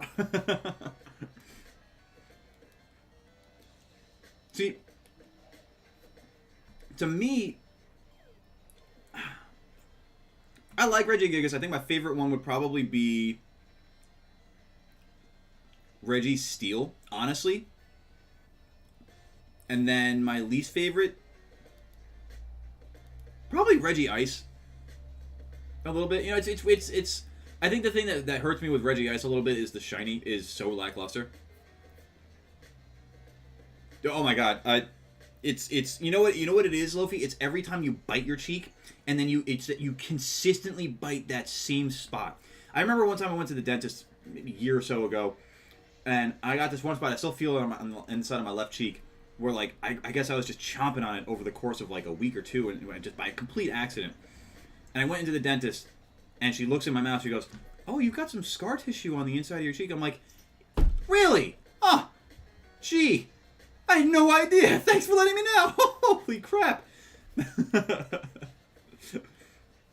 The joke there is that I was consistently feel like now I feel the spot that I just bit on me on the right side of my cheek. So yeah, Enigma, the sour punch, yeah, it literally punched me back in the mouth. It socked me. Number 1 is your sock coming off inside your shoe. That's funny. Mine's similar to that when it comes to clothing pet peeves. Mine is like when you have a sweatshirt on over a t-shirt and you try to take off the sweatshirt, but the t-shirt comes with it, and now suddenly you're shirtless. And you're like, this isn't right. I didn't mean to do this. I'm in a place of business. I'm in a restaurant. I just wanted to take off my sweatshirt. I didn't mean for this. What? Oh, what socks and shoes? What shoes, man? What shoes sucks? Because of the swelling, I get that. My list of things to watch. Finally going through one of them, and we were talking about it on stream the other day, but finally going into started swinging into Breaking Bad, which I'm very happy with. It's been a ton of fun, and I'm glad that I finally got past like the second or third episode because it's starting to kick off, which I'm really happy with. On top of that, I got to binge through Andor. Because I still haven't, Ooh, you know, Lofi, that's a good call. I heard a lot about Chainsaw Man. That's an interesting possibility.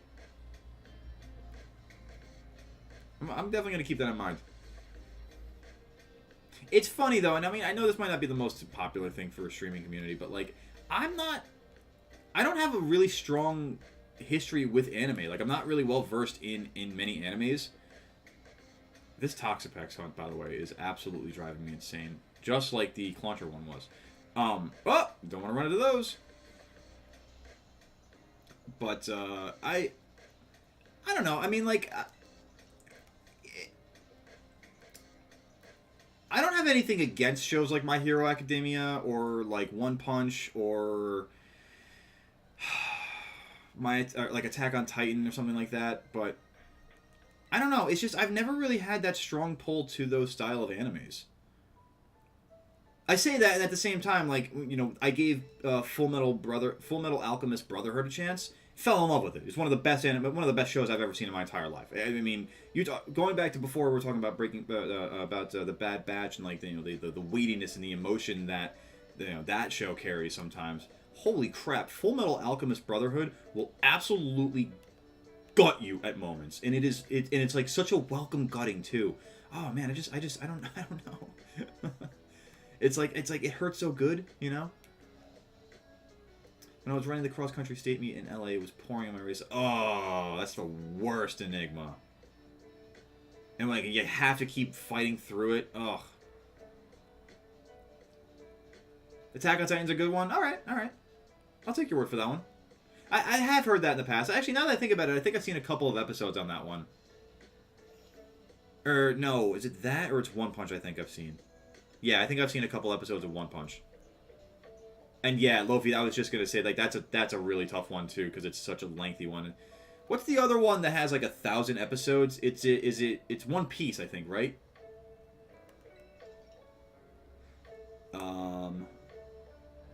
Jordan. Welcome on in, Jordan. That's good.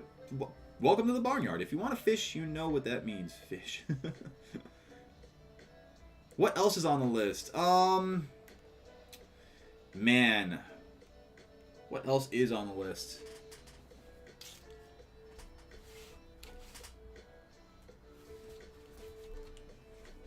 It's a movie that yeah, One Piece is like at least 1,000, maybe 2,000. They might still be writing One Piece episodes. And as far as DBZ Classic, yes, absolutely, Lofi. I still fondly remember the days huddling around the TV, waiting to find out what'll happen next week on Dragon Ball Z.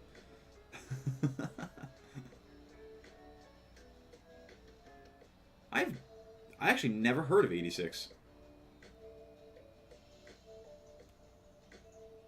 How long was that race that you finished in 20 minutes there, Enigma? I'm assuming it's something like 4 miles based on your mile time.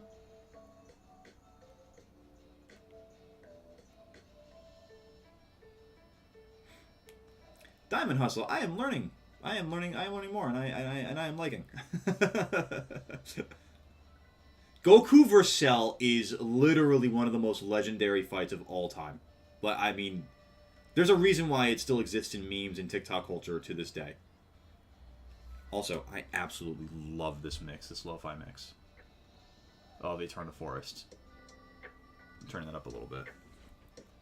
Side note, we'll get back to the anime talk here in a moment. Side note, of all Pokemon music, Eterna Forest from Generation 4 hits so different. I'm so with it every time.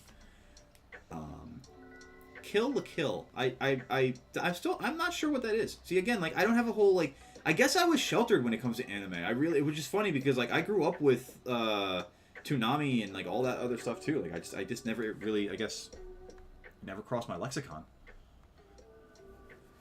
About 85 colonies that fight a war with mechs that are supposed to be unmanned. However, they're... Ooh, that damnable 86th colony.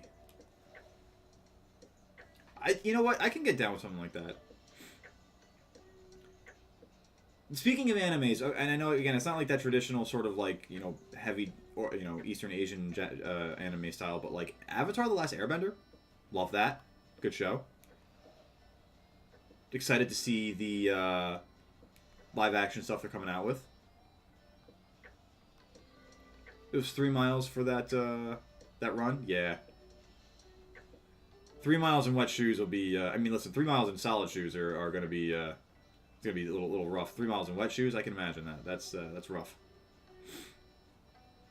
Right, Enigma? I mean, did you ever see Legend of Korra, too? Because, I mean, while different, just as good, honestly. And as far as the movie by M. Night Shyamalan, we leave that one in the fire. I know his name is Shyamalan, but I just... Shyamalama Ding Dong, really. He's never been the same since that crappy movie adaptation. Dude, absolutely Enigma. Absolutely. Sozin vs. Aang is... I mean, the comet, the spirit bending, the beard grab, the whole thing. The entire fight is just... Honestly, I would even throw Zuko and Azula in there, too. The Agni Kai.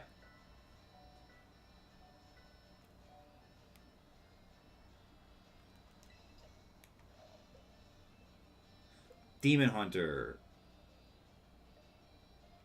It sounds familiar. I feel like as my face twisted in just, like, trying to remember what it was, I feel like I just, like, broke your heart a little there, Lofi. I knew it! I knew it!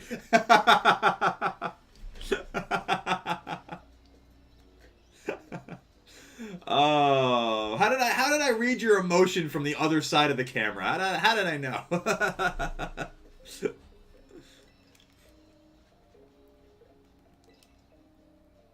Demon Slayer. Okay, that it's still... I mean, it sounds familiar, but again, still... I'd be lying if I said I knew it. Hang on. I'm gonna on a separate page here. I'm gonna start writing all these down because I'm realizing that you guys are saying a lot and you're recommending a lot, and I'm just saying I'm gonna remember these things, but I mean, you've seen my streamer brain. I can't remember a damn thing. I suffer from CRS. Can't remember. Fill in the blank. All right. So I saw Kill la Kill. I know that. I saw Demon Slayer.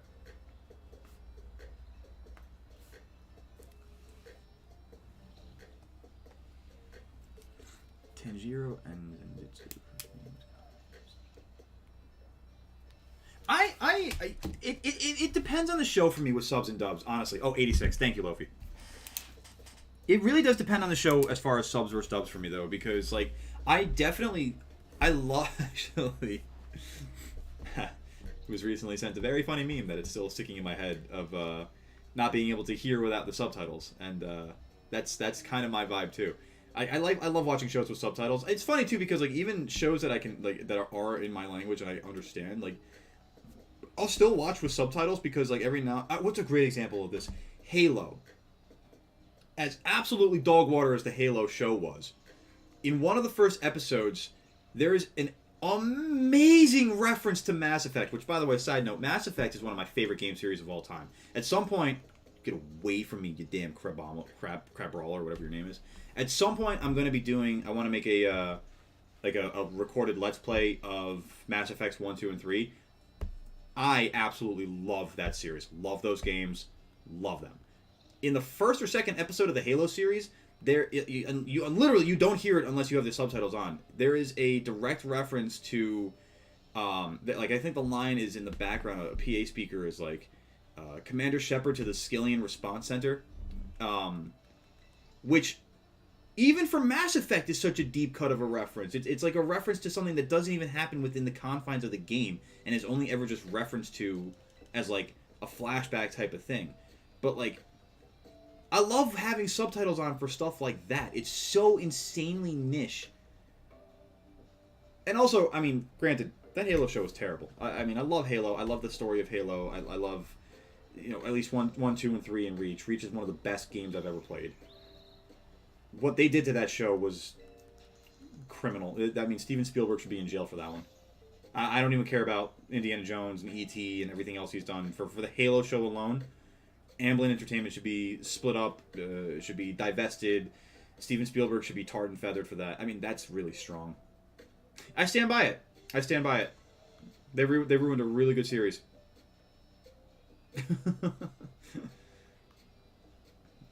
Honestly, Letterkenny's a great example of that too. I have to honestly, that's going on my list. I definitely need to watch Letterkenny because I remember I watched the first episode of it.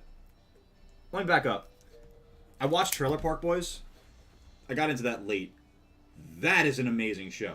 Very cult and niche, but very, very, very funny. And if you're into that kind of humor, you'll like Letterkenny. The first episode I watched of Letterkenny, I was cackling because the writing. It's another thing about me. I love brilliant writing.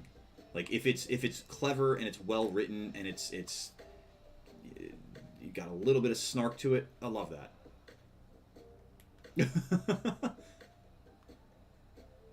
Yeah, Enigma. Don't. Yeah, it's unless you're a track star. I don't advise 3-mile runs. Lim J. Oh man. You know what? Honestly, I gotta refamiliarize myself with that show. That's a really good one now that I'm thinking about it. I'm never even saying it out loud. Because the fact that I can't remember. Lofi, help me out on this one. Who is the white rapper in Trailer Park Boys? It's not T-Dog, is it? Yeah, see, Enigma, this goes back to what I said before when you first told me that you did track early in the stream tonight. You are a much stronger-willed person than myself. I have a lot of respect for people who do track and cross-country because it takes an absolute incredible level. J-Rock, thank you. But it takes an absolutely incredible level of discipline to perform at that level. So, I mean, Enigma, believe me when I tell you that you have my unyielding respect for that athleticism. And the work that you got to put into it, too, you know? I mean, like, a lot of people take for granted, a lot of armchair quarterbacks, as they call them, like to sit back and knock on people's athletic ability and the work and the skill and the talent that they put into owning that talent. It's like, just pipe down and enjoy the talent, enjoy the athlete, you know? And if you're the athlete, enjoy having that ability. You're kicking ass.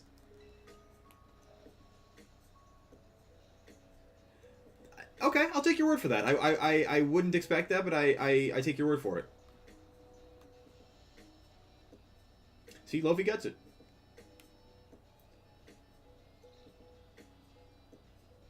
I cannot believe this stuff. I had no idea Cyclozar spawned here. That's crazy. That's got to be such a rare spawn for this table. Think about that. You could get a level 20 Cyclozar before you even get to Levincia. You could have a dragon that early. Dude, that is so cool. Oh, but see, Enigma, that's the thing. I mean, in any form of discipline, you're going to have the non-hackers, you know? If you've ever seen Full Metal Jacket, there's the very first scene is amazing. The entire drill sergeant speech is just so spot on. and it like there's one part of it that I'm gonna paraphrase it, but it's basically like, you know, the basic training will more or less weed out the non-hackers who don't pack the gear to serve in the Marine Corps, for the sake of the drill sergeant. But yeah, I mean, you're gonna get that with a lot of like sports and competitions, and I mean, hell, even just workers in life. I mean, you're gonna get a lot of people in life that just decide to do the bare minimum and coast on by and just float and just, you know, I mean, think of it like any group project that you've ever done for school. You're gonna have your A+ student who's leading the effort, who's trying to get everybody on the same page. Maybe is, you know, has originally tried to divvy the work up evenly for everybody, but then you've got your one dead weight, or maybe there's a second dead weight. You never know, depending on the class, because teachers also don't teach for excitement anymore. And you're gonna have to, you know, make up the slack for that dead weight. You know, I could see it being, you know, easily translatable to something like not a medley. I don't know the term exactly, but like a baton race, a relay. Like I could see that being the case in a relay, where you've got like one leg of the relay that's working hard every day, all day, to, you know, basically be the Kobe Bryant of the squad, and then you've got, you know, you may have another part of that leg that's choosing to bulk on. Going back to the J-Rock line, I was thinking of before there, Lofi. You know, actually, J-Rock, I'm off the cheeseburgers. Man, you definitely ain't off the cheeseburgers, dog. MFers with guts like that is definitely on the cheeseburgers, dog. But like, you get the people that are on the cheeseburgers, you know, that want to, like, you know, suck down to, you know, a number 2 from McDonald's after a meet, that, you know, or after a workout, and it's just like, you know, it's not really it's not working out for them, you know. And they'll learn the hard way one day that, you know, in life, let's get philosophical for a moment. In life, we all suffer one of 2 pains.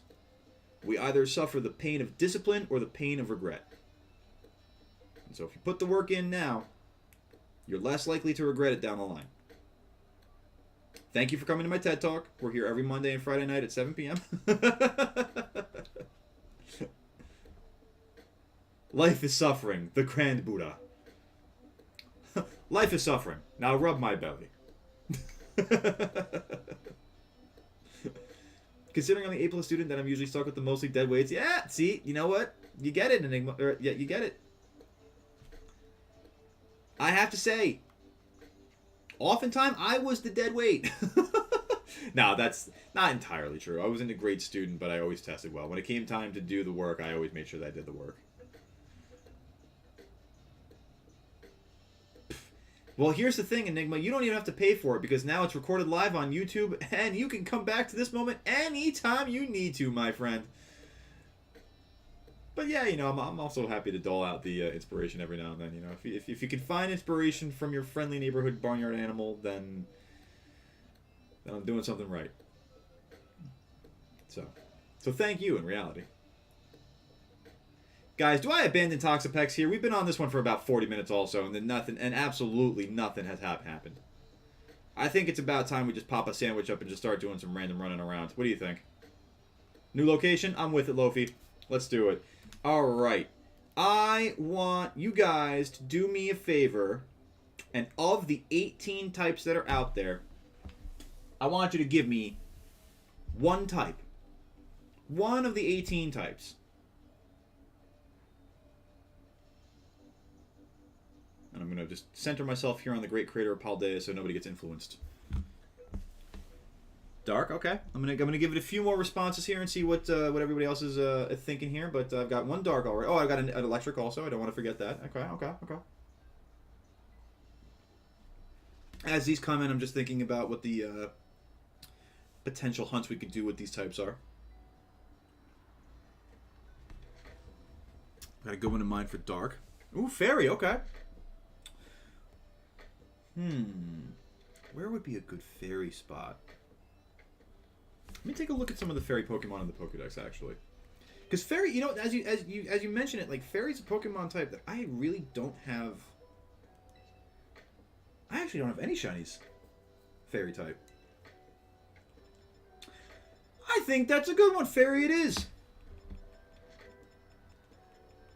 You know,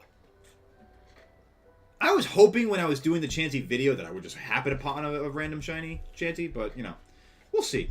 My first thought is to go up to that Shiny Town area. But yeah, that's the thing, Lofi. There's never shinies there, which is mind-boggling to me. And that's the fairy area. Okay. Gardevoir doesn't spawn in the wild. It does spawn in the wild. Okay. That'd be... A shiny Gardevoir would be pretty dope. Ooh, Darkspawn. Oh, I know what I'm doing it. Yep, I know exactly what we're doing here. We're doing a Darkspawn hunt. And we're going to Alphanata for it. I know exactly what we're doing. I'm going to look up a fairy sandwich here.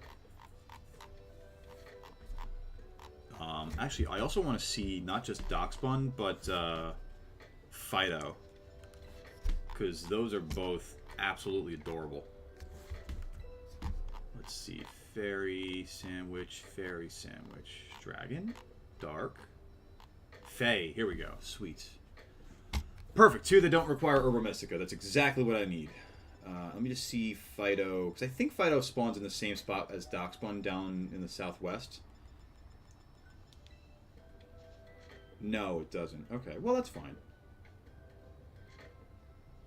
Okay, I'm just... What is that in the left? Okay, whatever. Let's make this... Let's head over to Alphanata. We'll make the sandwich. And I will get back to the chat window.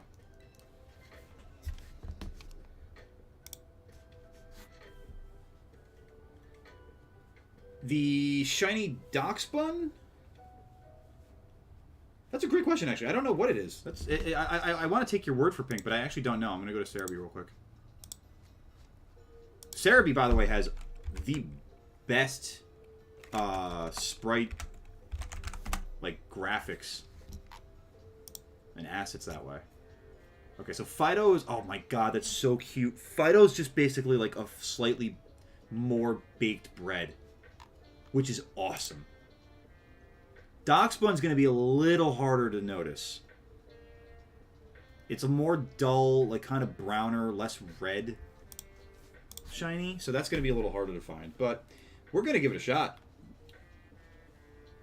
Dear Lord, I'm bidding.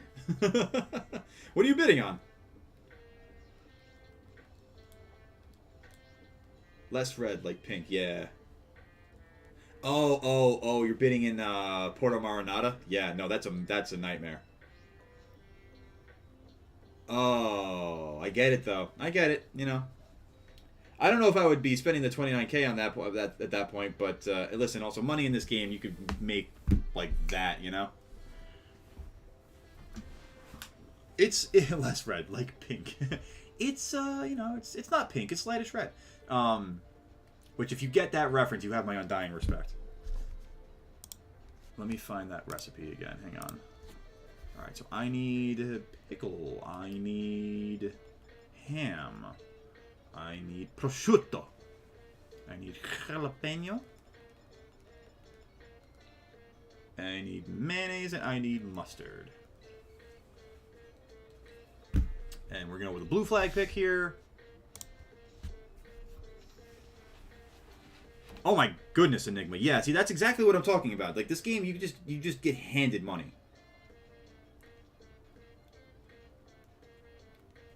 And once I build the sandwich, I'll get back to the chat here. That's a good, I do need to get into the raids, Lofi. You're not wrong about that. I think maybe one night we'll spend some time doing raids instead of shiny hunting. Because I definitely need to... I mean, especially if I want to do the Greninja raid, like, I gotta learn how to do those a little bit more efficiently. It is the funniest thing to me, by the way, that they give you 10 minutes to make a sandwich. In what world would I need 10 minutes to do this? Get a crew, bro. Bro, I need friends, bro. I'm kidding. We've got the barnyard. Anyway, we'll figure that out. I want to schedule that. Maybe... That's a good point. Well, I know, Enigma. I was just setting up the joke. I appreciate that, though. Thanks for letting me know. I'm not alone. It's people like you, man. It's people like you. We'll definitely do that, though, one night. I think, you guys, I know. Let me think. When did the Greninja raid starts? On the 27th, I want to say. So we got a week till the Greninja raid. All right, let's pack this up. Let's find this. Let's find these puppies. Let's find a shiny puppy, shall we? None of you are shiny. That's a bayonet. That doesn't help me at all. None of these are shiny. Fish, welcome back. We haven't missed much. We've just we talked a lot about anime. We talked a little bit about track, and we have yet to catch a damn shiny. Go for it, Enigma. Have fun. What's the raid? Who is being raided upon? No, none of those are shiny. That's a shame. Rufflet, Lycanroc, Toxtricity.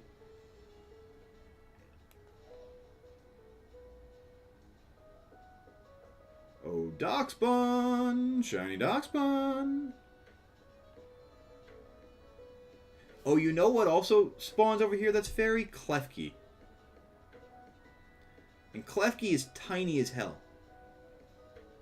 I have, anybody who wants to do a shiny hunt for Klefki or like Sinistea has my undying respect, because that is one hell of a hunt. If I found a shiny Sylveon here, I would lose my mind.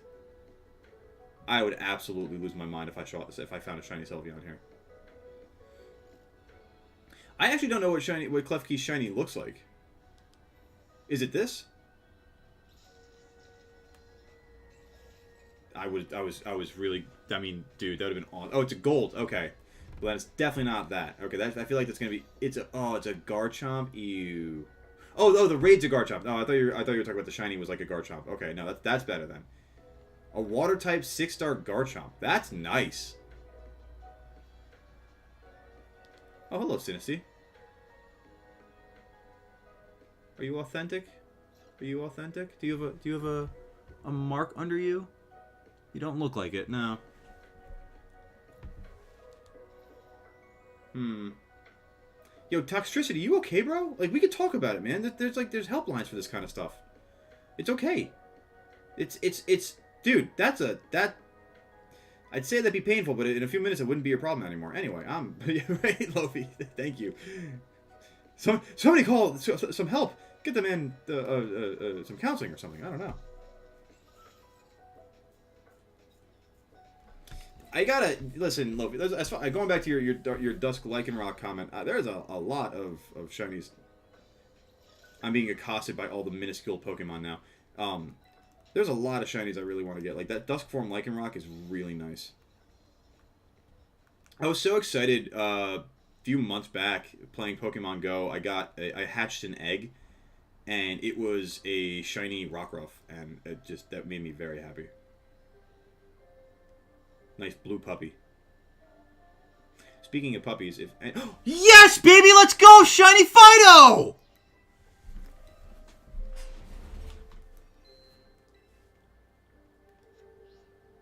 Okay, all of you leave me alone. Let me get to this guy. Here we go. Here we go.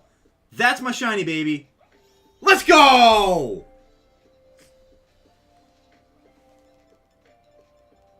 Alright, let's get that quick ball action on it. Bang! Let's go, baby. Critical capture. What are we naming this one, Barnyard? Lofi, I was just going to say, I mean, at this point, I feel like you got the name rights on this one, honestly. Like, changing the location, being the shiny magnet. Like, what? Let me get some names on this one, guys. That's, oh, God, I'm happy about that. Let's go. We're going to keep the sandwich alive, too. Buns! Buns it is. Actually, hey, you know what? Hang on, guys. Hang on. We're gonna combine the best of both worlds.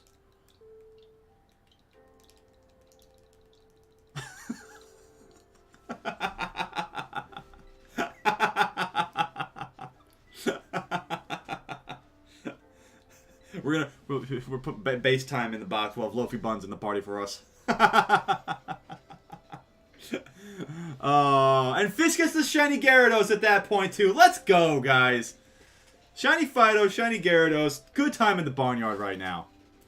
Let's get this Dox Bun. How much time we have left on the sandwich here? We got like, what, 25? 25 minutes? Let's go. We're going to get plenty of shinies off this sandwich. 25 minutes later. We only got one shiny off this sandwich, guys.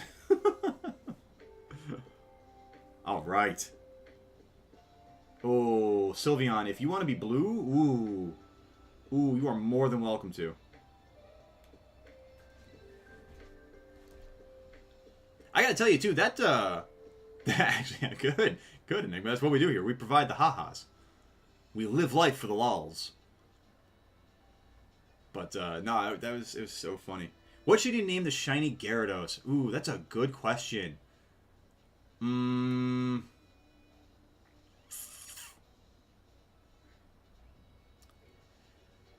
am a piece of pie, Andrew. What did you fill up on pie or something, Andrew? Redfish. I'm thinking like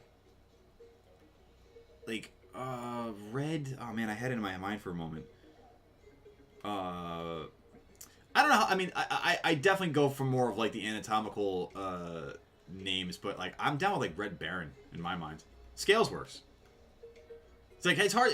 Like the serpent element of it is like the thing I would focus in on with Gyarados. You'd think I'd have a really good shiny Gyarados name, considering Gyarados is my favorite Pokemon. I don't know, man. I'm also absolutely garbage when it comes to nicknames. In the, I did I reference it every now and then, the Emerald Nuzlocke that I was doing. Like, thankfully, you know, it's kind of a rule to have chat name things anyway, but like, whew, relied on it sometimes. Chef is a master when it comes to naming things. But way to go on that one, Fish. I'm happy for you. What are you hunting now? You said you mentioned it before. I don't remember what you said, though. It was another good one. It was like a Paradox Pokemon, I want to say. Isn't he just so damned witty, Lofi? Who allowed him to be so witty? Is that another one? That looks kind of white to me, but just want to check it. Okay, yeah. No.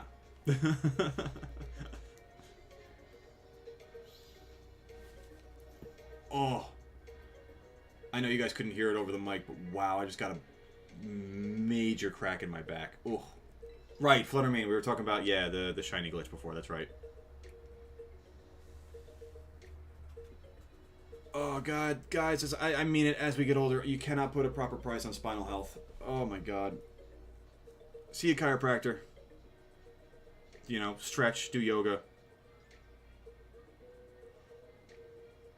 Pay someone younger for their spine. I don't know. Alright, now I mean, the fact that we got the Fido that fast means I am now vehemently on board for getting a Dox Bun. I just want to make sure, like, I know that that's not this. Bombardier. Ooh, Lofi. Yeah, that's a really good point, actually. No, I actually was... a few years back, I was seeing a chiropractor for compression in my lower back. And was seeing some getting some treatment for that. But then this lovely thing called the pandemic happened, and my back got really tight again. It's carrying the weight of this... Okay. Pull-ups are a pain, honestly, Enigma. Like, the presidential fitness test, I don't know if they still do that in schools, but, like, I literally could never do one pull-up. I always felt like such a weenie, too, and I, like, doing it in front of all the other kids, and, like, you know, going after, like, one of the top athletes, and... Yo, honestly, goat yoga, not a bad idea. Not a bad idea. I'm on board. Let me see another shiny Dox Bun. Ooh. Oh, you know, I didn't even think about that for grip strength, too. That's a good point. With the dead hangs. That honestly makes me feel a lot better, dude. Thank you. I really appreciate that. Because there was at one point... A few years ago. God, I say a few years ago, but it was like 10 years ago at this point. Jesus. Oh, let me go make my echinacea tea at this point. Jesus Christ. No, I had gotten myself into much better physical shape about like 10 years ago. And I was actually able to finally do pull-ups. And it was like, I'm like 3 or 4 at a time. Don't get me wrong. I wasn't like busting them out like, like, no, there's never anything like that. But like, there's no way I could do that anymore. Quarter pounder cheeseburger from McDonald's, 6-piece nugget, you got some Wendy's fries, got a Chick-fil-A shake, you know. Too much of that does not do a body good. You can do 5 Enigma, good for you. Well, you're also an athlete. I would hope that, I mean, not that I would expect it, again, no expectations, but I mean, I would hope that you were able to perform at a higher level than the likes of Lofi and myself. Andrew, it's okay. I mean, listen, if you gotta scream, you let it out, man. And there's no worries about that. You feel how you gotta feel. How is there any way that I can help you? Is there any advice that I can give you? Is there? I have not played Ultra Sun, so maybe there's a member of the community that can also help us out here. But what is it that you're trying to do in the game here? Maybe talking it out will also help alleviate some of those screaming like feelings.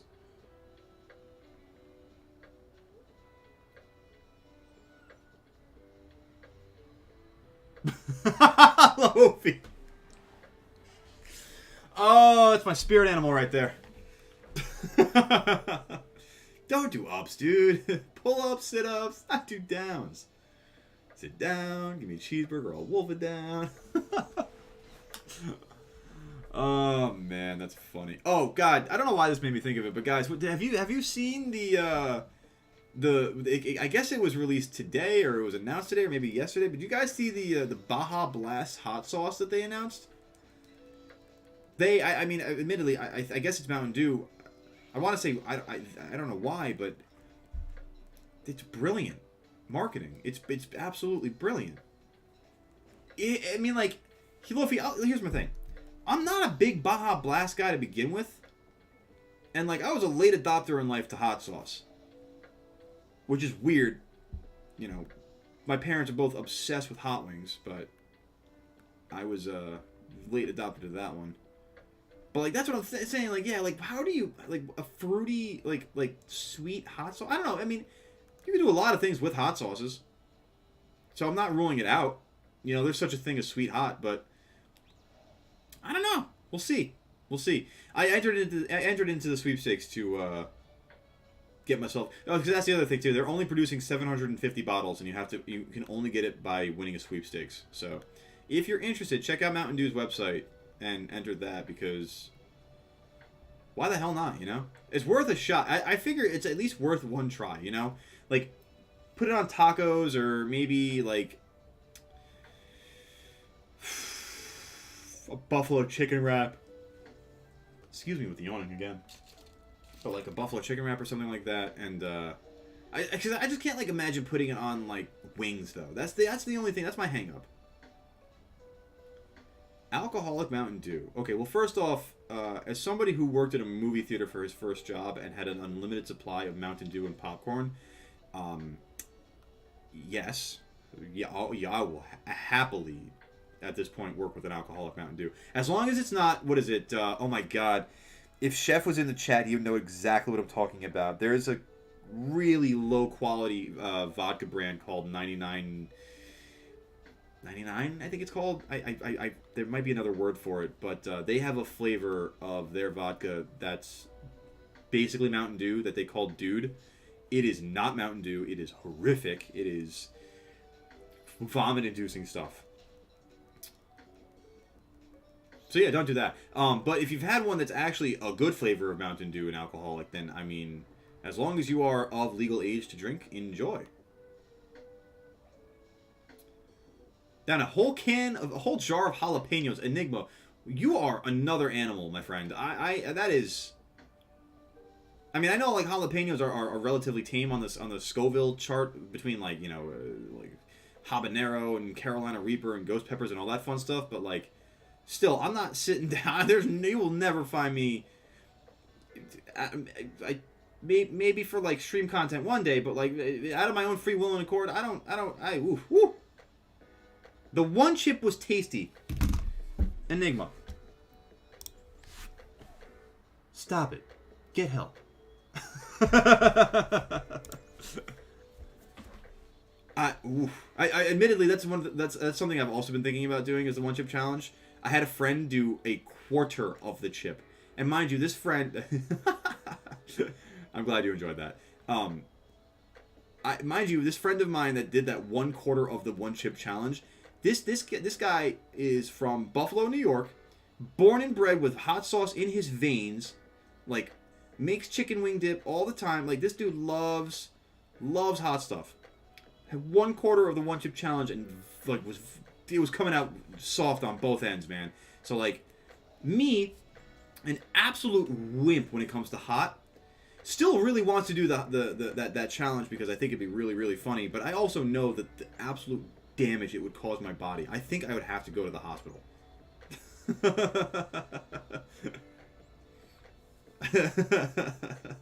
I'm glad you guys appreciated that stop and get some help stuff. That was that was on the spot for me. That was funny.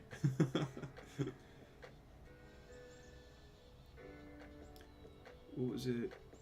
I believe it. Yeah, no. I mean, I did the one chip on my podcast. Solid 10 minutes of 4 dudes crying on the mic. Dude, I'm telling you, you'd be seeing me, like, red in the face, red in the eyes. I'd probably screw up and touch my eyes by accident. I literally would need, like, MD help. This is not a shiny. I'm just checking it anyway for my own peace of mind. Just want to go back to a couple of the messages I missed before. They sell it back home in Tennessee. Cherry, Mountain Dew, Baja Blast. Oh, okay. One of my friends is a cheerleader and I was watching the game. She was cheering. Oh, that's awesome. That's good. That's cool that they broadcasted that on YouTube for you, Enigma. Don't do it. I lasted. Oh, you did it too, Diamond Hustler? Oh no. See, that's what would happen to me too. Like I would. There would be the pain in the moment, and then there would be the lasting pain of why have I done this to myself. And for those who do know me personally, I have such a sensitive baby boy belly where it would like. Oh, God, I want to die just even thinking about it. I'm still thinking about it, though, because I'm a glutton for punishment, masochist, an entertainer, which I think kind of boils into all really one and the same. I don't know. I don't know. If you're a heat enjoyer, I am not a heat enjoyer. I'm so much of a heat non-enjoyer that I take cold showers now. I'm kidding. One has nothing to do with the other.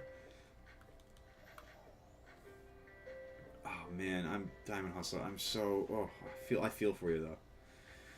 Ooh, 1 hour without drinking afterwards is what makes it hard. Is that part of the challenge? Is that you can't drink for an hour afterwards? Because that just sounds again masochistic. They're not allowed at your school anymore, Andrew. See, that's what I'm saying. Like they're dangerous. Also, I realized, Andrew, you mentioned before you were looking for. I think you said it was Ghastly. Trying to get a competitive Ghastly. Okay. Is there anybody who has insight on getting a competitive Ghastly in Ultra Sun? I know that we are relatively limited in our pool at the moment, but if anybody is able to give some sort of direction for Andrew there, I'm sure that would be appreciated. You know what, Lofi, I'm with that as far as another location. I think I don't know how much longer is in the sandwich. We have about 13 minutes left in the sandwich, but I agree with you. I think we're going to go up to Fairytown here.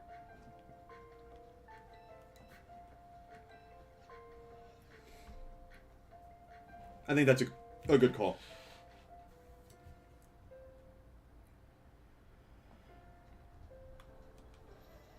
Oh, because Andrew's looking for a competitive Ghastly in Ultra Sun right now. I don't have any basis of Ultra Sun. Oh, you can't evolve it. I don't know if it's. I mean, I don't know if it's different or if so, how different it is in Ultra Sun. But I'm pretty sure that's just a level up to level 25 for Haunter.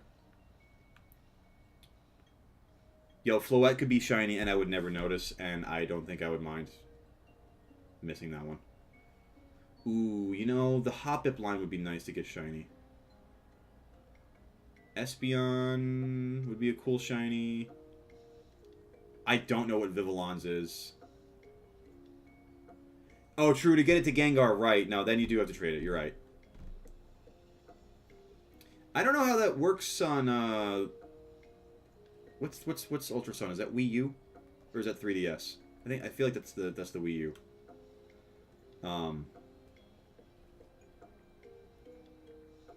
But I don't know if they have, excuse me again, guys, sorry.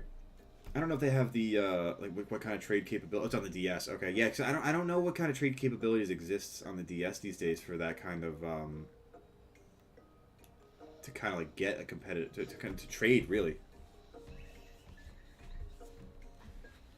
I also never had a DS, so, I mean, I really do wish I could give you more insight on that one, Andrew, but unfortunately, I myself am just not the best resource for it. And I'm willing to admit it. I don't want to lead you astray, you know? So, opening it up to anybody who has the ability to help you, the insight to help you. The floor, my friends, is yours. Is there, in the meantime, guys, is there another area that would be good for an isolated fairy shiny hunt? Like, I feel like I came up to Fairy Town just kind of on instinct of it being Fairy Town, but at the same time, like, this isn't the best place to really isolate just, like, one particular fairy type, you know? Yeah, I know. Like, mistakes were made, Lofi. Mistakes were definitely made. I was trying to think of, like, one other... Oh, you know what? I got it.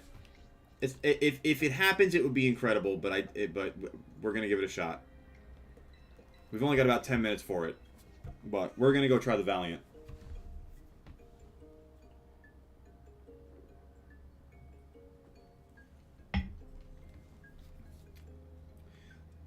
The Carolina Reaper Pepper? Nah, Enigma, I have definitely not done that. See, I'm the kind of guy, like, I go to... When I order wings, I'm usually getting, like, honey barbecue or, like, mild.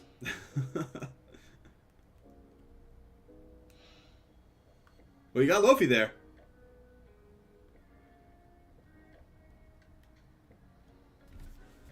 Oh man, Andrew, are you not a big spice fan either, Andrew? Are you like me with that one? We're kind of like you're okay with the mild flavors.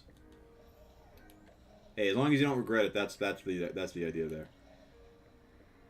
I'm trying to think. I don't know if there are many meals in my life that I've eaten that I actually have regretted, or if there's anything in my life that I've eaten that I've really regretted. But I mean, like, no, I take that back. Pancakes, the pancake challenge I did a couple weeks ago. I'm never gonna touch pancake again. Okay, the Valiant spawning in the wall, though, that's not cool. But this was a good idea. Holy crap.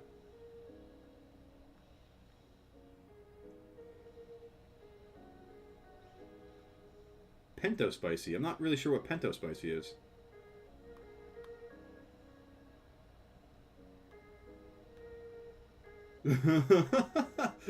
Your glasses practically melted off your face. Yeah, not that there. That's what'll happen. That heat. Oh, pimento. Okay, got you. That's not bad. Yeah, I like that. It's like a nice, like, that's a comfortable spice with me, you know. Guys, what color is shiny iron jugulus? Is it green?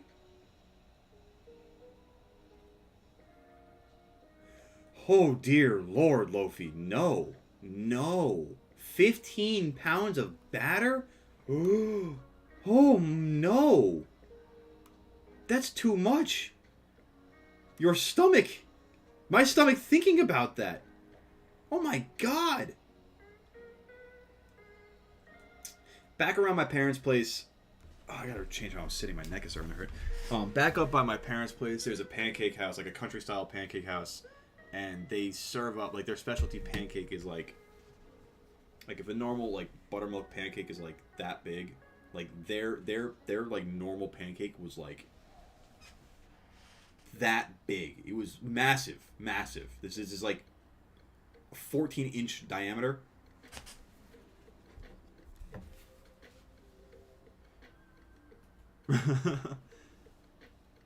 That makes sense, Enigma, but at the same time, like, isn't carbo loading kind of a thing? Isn't it like a real thing to have to, like, kind of pack down a bunch of, like, pasta or something? I feel like pancakes would just kind of fit in that same mold.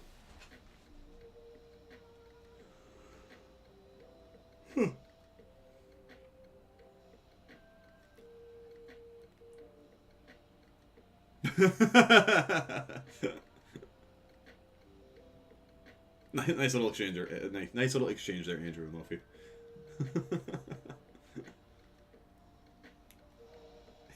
I feel like I'd be in that situation, like unbuckling my belt, like undoing the bottom part of my shirt, and just being like, "Send help! Send search and rescue! Send a wheelbarrow! I can't go on anymore." You know, when you get to that point where you're so full, your eyes start to kind of like bulge out of your skull a little bit. You're like, oh my goodness, why have I done this? If you do it too often, you'll get, yeah. Trust me, I know a thing or two about eating too much popcorn. Or popcorn, Jesus Christ. Too much pasta. Popcorn, pasta, whatever. Take your pick. Popcorn made out of pasta. Yeah, fish, I'm giving it, at least I'm going to run let the sandwich run its course, you know? Lofi was, I think, right in the mindset of moving location again. And, you know, while we got the fairy sandwich up for the next, like, 6 minutes or so. Not a bad idea. I couldn't think of many other locations where you can isolate one fairy type while on the sandwich. I mean, we fast traveled up to Fairy Town for a little bit, but I realized quickly that was a terrible idea. But yeah, beyond that, just searching, hunting, looking to rescue a shiny from its isolation, and isolate it further in a Pokeball.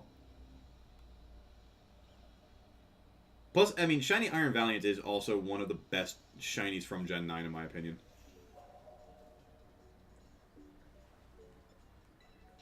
I'm down for Iron Thorns. Iron Thorns is... What type is Iron Thorns? It's, rock... Steel? Because I'm definitely down to do an Iron Thorns hunt. I like that one, too. That's a very noticeable shiny, too. Like, I'm not excited to do, like, Iron Hands... Like, I'm not excited to do, Iron Treads. Which is a contrasted shiny, a little bit from its normal, but I still am just not... I don't know. Iron Tread shiny is just not that unique to me, not that appealing to me. Yeah, you gotta be careful with that kind of stuff, Andrew. I mean, like, it's very easy to accidentally gorge yourself and cause problems. Like, I'm not gonna lie. I mean, and Lofi, I mean, not touching another pancake for 6 to 7 years. I don't know if that's like, you know, a misnomer or real, but like, I'll be honest with you, like, I have no intention on like touching a pancake for a while now. I mean, like, the way that I felt physically after, honestly, just even putting down 10 pancakes, like, I really, like, I felt like my body was honestly in shock. Like, for the next couple of days, like, I ate the pancakes on a Saturday. I did not feel right until Tuesday. Like, the first day my stomach actually felt, like, okay was Tuesday. And I only put down, like, 13 or 15 pancakes that day. I say only, but that's a lot of damn pancakes. Thorns is rock electric. Thank you, Andrew. Great Tusk has a great shiny. I like Great Tusk shiny. I think Iron Tread shiny is lackluster. Get out of here. Were you really, Lofi? That's awesome. I'd love to hear more about that. Now, I was actually... Then you'll appreciate this a little bit, too. When I was getting ready for my pancake challenge, I was, admittedly joking around, but, like, I was drawing on the teachings from an ESPN 30 for 30 years ago with Takeru Tsunami Kobayashi. He was teaching... And he was talking about, like, how he does, like, the whole shuffle to create room in his stomach, and he was, you know, slamming water down with his food, and I was like, yo, this dude, there's a science, there's an art to just slamming food down your face hole. And from that moment on, I was just like, it was like life-changing for me. And it was so funny, too, because I was even applying some of that during the meal. Like, I remember the first 5 pancakes that I was eating, I literally was doing the shuffle, and I felt things start to settle down to the bottom. I was like, oh my god, it's working! Stretching your tummy with lettuce and water. Interesting. Okay. Hey, Fish, go for those paradox bombs, man. I mean, you keep it up. Hopefully, you and I keep up with that shiny luck off of Fido and Gyarados. Matt Stoney. No, I'm unfamiliar with Matt Stoney. Is he like the next Joey Chestnut or something? Which, by the way, I've seen Joey Chestnut eat live. Overrated.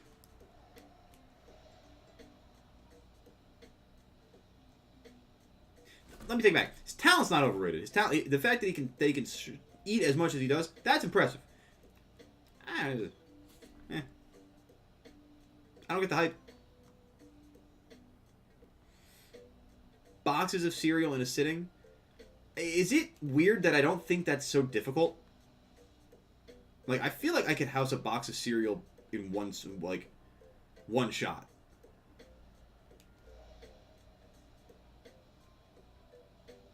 I mean, like, I might. Should I go grab my box of Apple Jacks real quick?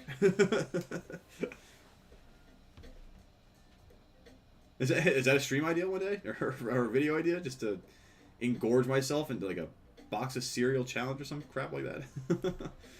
Most chicken wings I've had in one sitting is 72.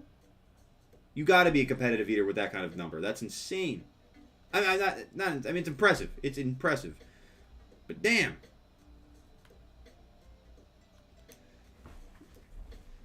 So many empty cards. I believe it. Yeah. Oh, for the cereal? Yeah. Go for a box of Frosted Flakes and tell me you can eat another. Nah. No, the moment those Frosted Flakes get soggy, it's a wrap. Those things, no, that you want the blandness of like oats in cereal form.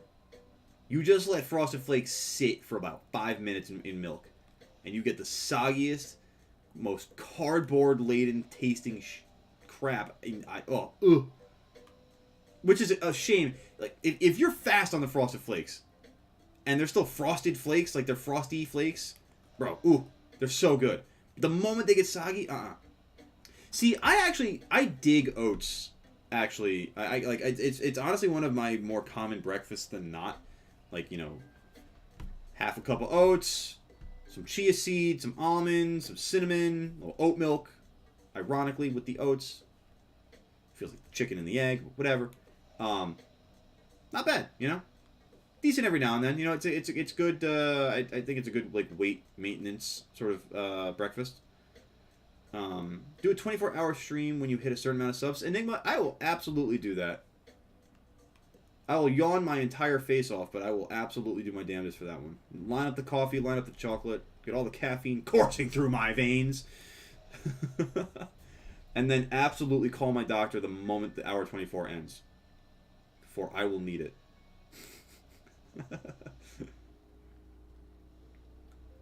I like my oats with more oats. Exactly, yeah.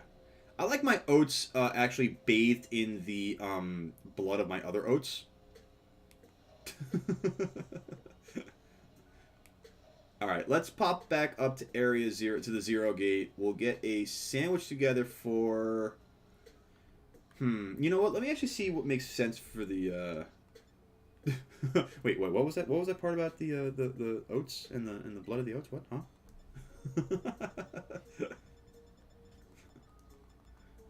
Alright, let me see here. I just want to see the types of these Pokemon and make sure it makes sense to get either rock or electric. Well, actually, I guess let me see what this is first for sure. Rock and electric, okay.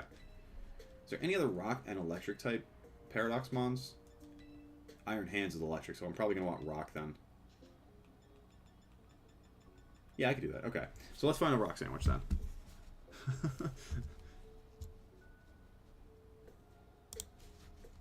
I'm trying to think of how many subscribers I would want to do that 24-hour stream for, though, Enigma.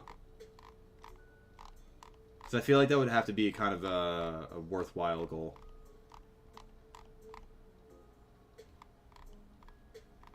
I'm thinking, initially, I'm thinking, 250 or 500, you know? Obviously got some work to do in that regard first, but, you know, once we get there, you know, I think that's a good idea. Maybe, I don't know. We'll see. I like the idea, though. Alright, I need... Here we go. Let me run up to the 0 gate here. Like I said, let me run up to the 0 gate here. There we go. Perfect. No hitches whatsoever.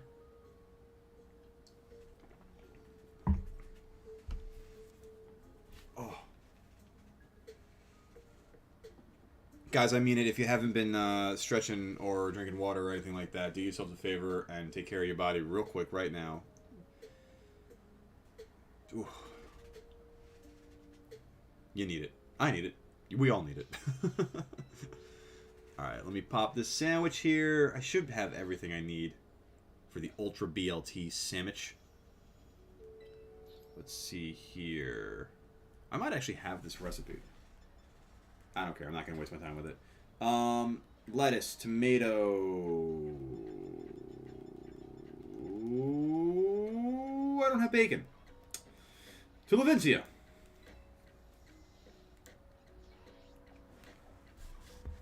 Levincia North. There we go. I need... I'm going to pull this back up. Here we go.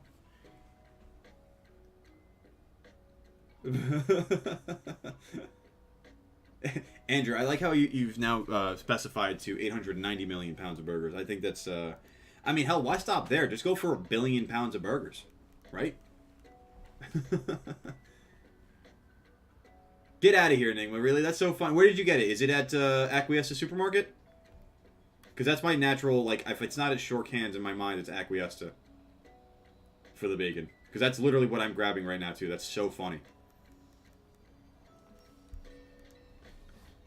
Oh, you know what? I do need more mayonnaise. I might as well just grab that now. Ready? Let's see. Where's the bacon? Bacon, bacon, bacon. Not here. Went to Porto Marinada. Porto Marinada.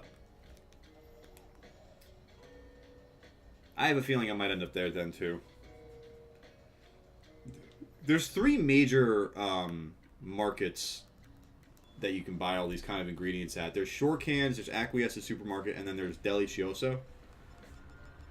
Which I feel like... Oh, you know what? The deli makes sense because it's a deli. Where would you get meats? A deli. Duh. Josh. Fool. Infinite meat? Absolutely. See, Andrew, you're... Now you're just spitting facts right now. I've never heard more truth in my life. I think Delicioso is on the south side of the city. I think there is one here. Yes. Okay.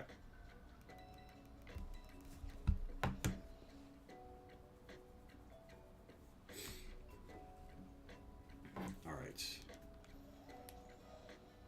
Once I get these ingredients, by the way, real quick, I'm gonna run to the kitchen real quick and just grab a quick snack. Like I want to grab like a quick bite of chocolate just to give myself a little bit of energy to get through the end of the stream here, because I'm otherwise just like. Where? Okay. All right. All right. Where's the bacon? Now we're getting ridiculous. Where's the bacon? We've reached a point. Oh, I'm at Artisan Bakery. I'm not at Delicioso. That's why. See, what I've done is I've made the mistake. I was the fool. Hi, it's me. I'm the fool. It's me. Alright, let me make sure I got everything else that I need here. So I've got my bacon, my lettuce, tomato, basil, cheese, mayo. Okay, I'm pretty sure I got everything I need. I'm pretty sure we got it. Pretty sure we got it. Let's just double check though while we're here. We're gonna go to the bag. We're gonna make sure we got the cheese. Leches. What else do I need? Mayo, mustard, basil. So cheese and basil. I've got cheese. Do I have basil? Basil. I do not have basil. Where does one get basil? Would I get it at the deli? Would I get it at Shore Cans? Where does one get the basil? There you are. Cool. All right. There we go. I would love to know a funny story about chocolate, Andrew. Le Chesdale.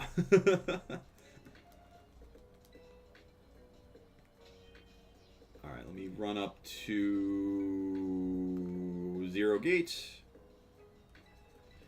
Andrew, while you're typing that one out, I'm going to go grab myself a piece of chocolate real quick.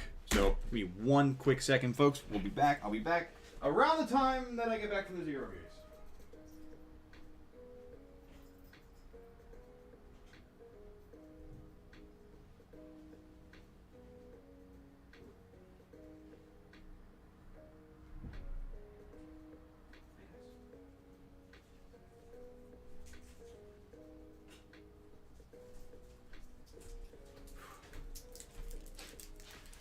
Christmas chocolate really is the gift that keeps on giving.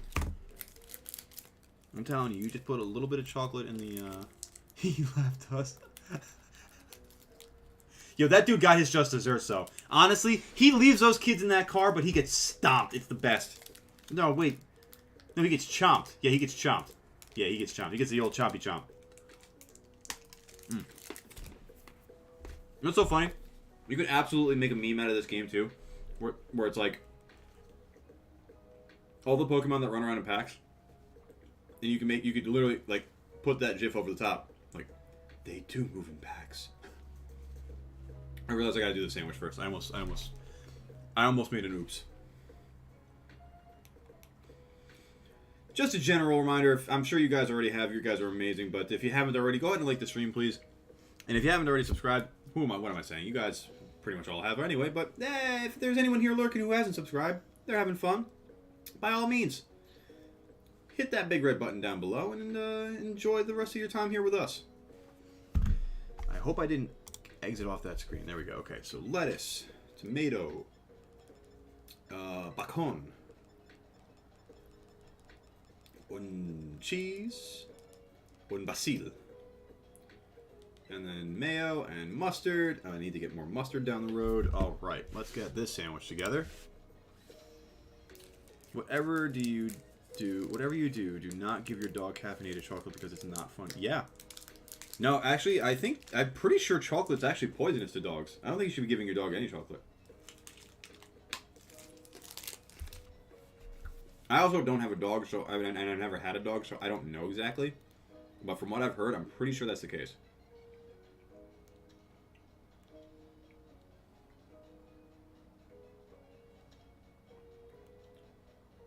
Yeah, I was gonna say thank you, Lofi, for backing me up on that one.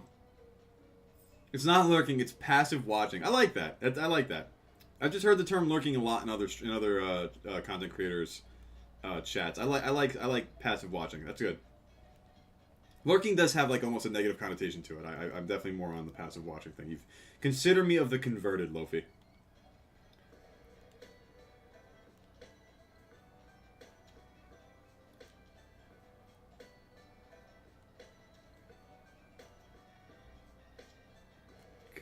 I'm really worried about this sandwich. I feel like I probably should put the tomatoes down first.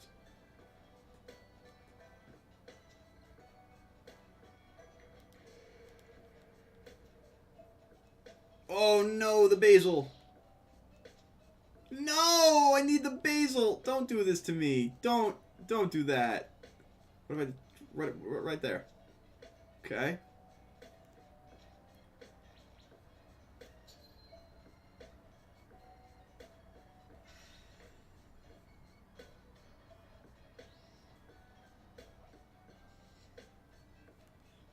I just want to get this rock power too.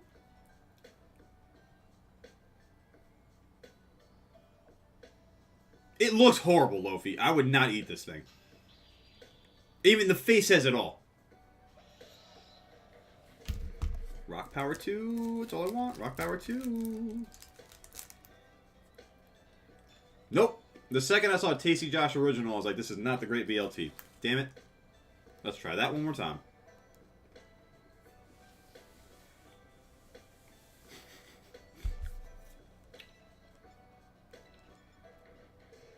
Oh, you were going for Fairy? And oh, wait. Did you make a rock sandwich for Fairy? That's not right.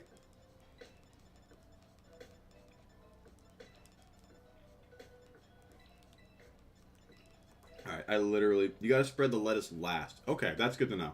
Yeah, I noticed that, like, the lettuce really, like, kind of made more of a hill than I wanted it to. Oh, no, Enigma. The Fairy Encounter sandwich... Oh, man, what was that? I forget. It was a simple one, though.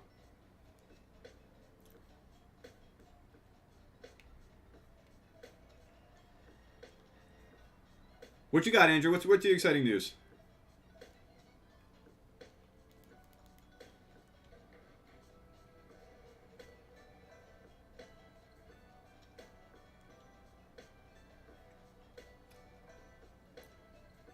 I think that's normal. The peanut butter, and banana, that's normal. I remember that one just specifically because of the Chansey video.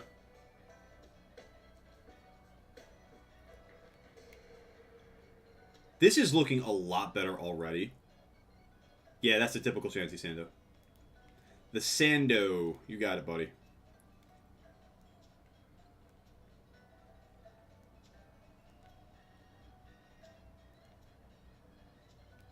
There we go. And then the lettuce. I think you were... you know what, Lofi? You nailed that. This looks so much better. Oh, my God. Coming through with the clutch lettuce last statement. Oh, my God.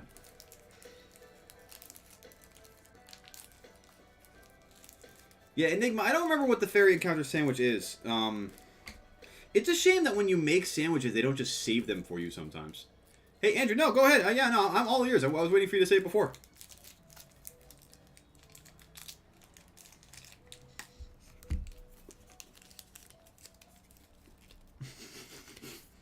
Yeah, Lofi, I'm like, when I found out a while ago that you don't need the top bun, I was like, oh, man, that's lame.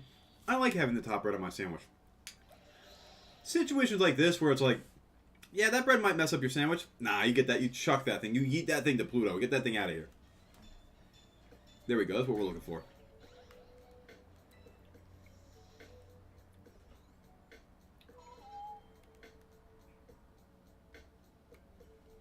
What is this? I like this one. Oh, Route 113. That makes sense.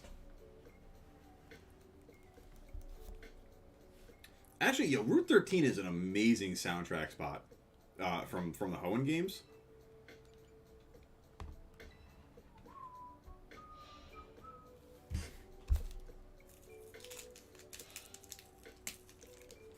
Oh, it's awesome, Andrew. Live that deck life.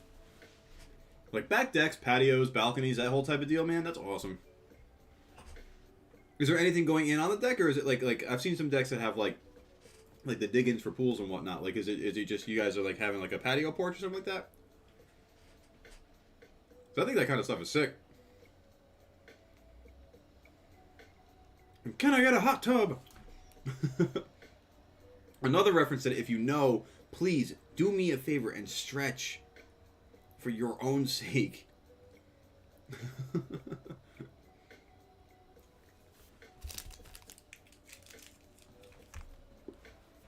Wait, that actually is a good spot for rocks.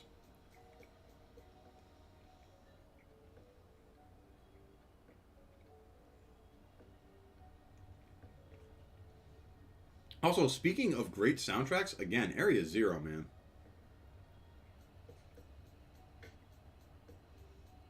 Hey, listen, man. That's simple enough and it's good. That's awesome. I love that kind of stuff. Back decks are awesome, man. I mean, like, any sort of outdoor feature in your home is just great. I mean, like, if you got, like, a screened-in den even, too, like, that's just great stuff. It wasn't... What does that have to do with the State Farm commercial? The fact that you know it's a State Farm commercial means that you need to stretch, Lofi. It has nothing to do with the actual act of stretching. It has everything to do with the fact that our bodies need it before we realize.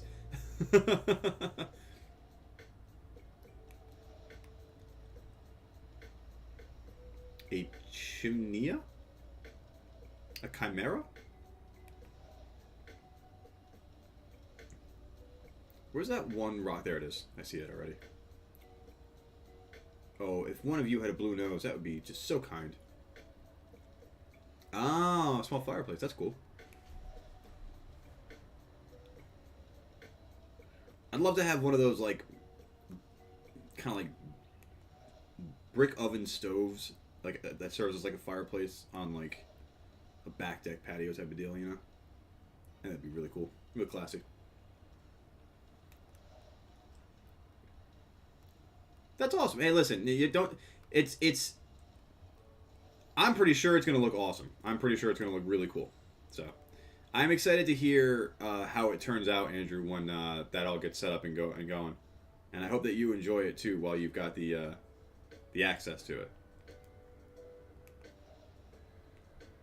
As a child, I only had a front porch, and I never. I mean, what are you gonna? As a kid, what are you gonna do on the front porch? Huh? Who wants to do anything on the front porch? Everyone knows it's about the backyard. Everyone knows it's about the hanging out on the patio.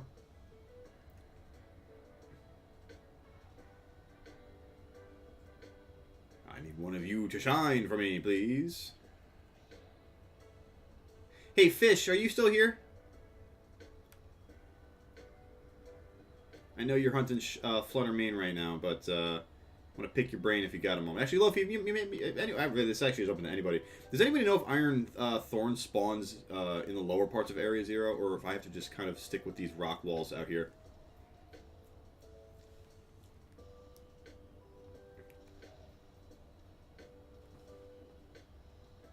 Oh. They don't spawn down there, so I'm pretty much just stuck up here, Enigma.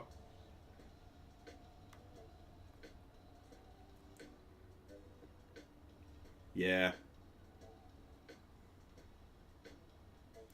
Yeah, because I know that, like, this rocky area that I'm on right now is a different spawning biome than, like, the grass is right here. I gotta tell you, by the way, I struggled so hard to find one Volcarona in Area 0. I don't know what it is about this rock sandwich, but this is the third one that I've seen here so far. Making me mad. But yeah, I mean, I just don't know. I just don't remember off the top of my head if there was like a rock wall like this anywhere down in the bottom part of Area 0. I don't think there is.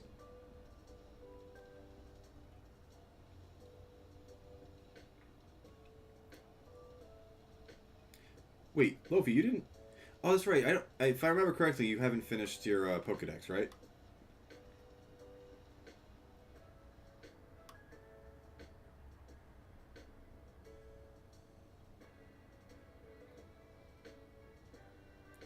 That rock over there, for half a second, I thought it was floating in the sky, and I was really confused.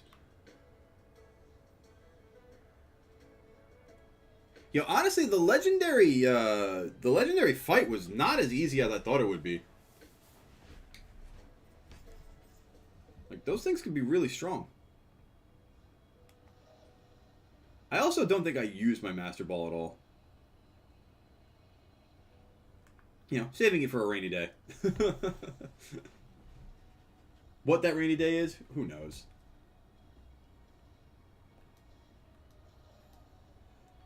Because that, you know, as a good point, you never know what they're going to release in the DLC. Entirely, at least I should say. I mean, there's obviously going to be the potential for the Paradox Suicune and the Paradox Virizion, but aside from that, who knows?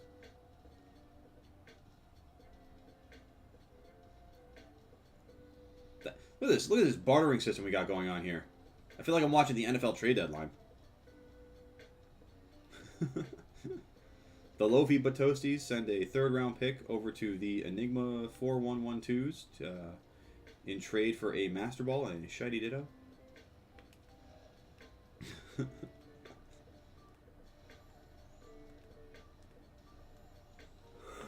Oh, man.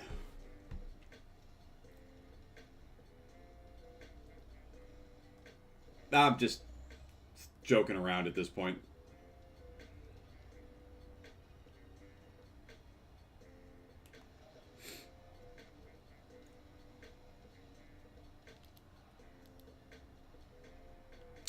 Raichu for half a second I thought was shiny, but I'm like, that's definitely not the right shade.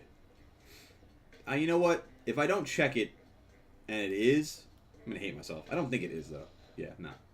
Get that work. Yeah, I'm hoping to get lucky with Iron Thorns. I gotta tell you, you know, the first couple of nights we had the shiny charm. I mean, the thing was broken. The thing was absolutely broken. That's, I don't know what shiny Iron Moth looks like, but I don't think that's it.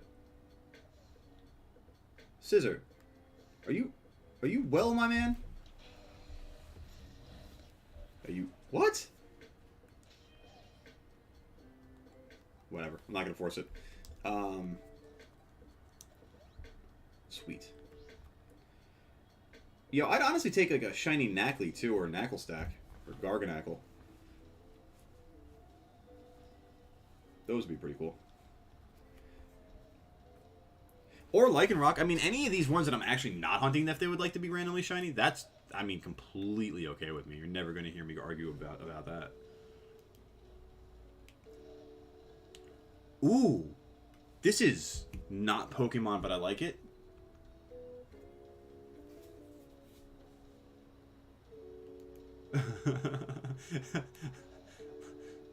Lofi, I'm not trying, but if it happens,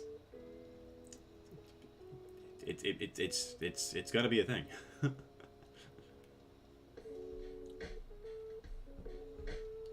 like this. Iron Hands is one of the hardest shinies to actually distinguish, Andrew. I agree with you entirely. I honestly think it's, of the Violet Mons, it's the heart of the Violet Paradox Pokemon. I think it is the hardest shiny to identify. There's no good reason why. I mean, I'm telling you guys, there are so many just... Bad doesn't do it justice. There are some awful shinies in Gen 9. There are some really good ones, don't get me wrong. But there are a lot that are just like, they really missed the mark on this one. Like, hang on a second. What actually is the shiny for Iron Hands? It would be good to know what that is.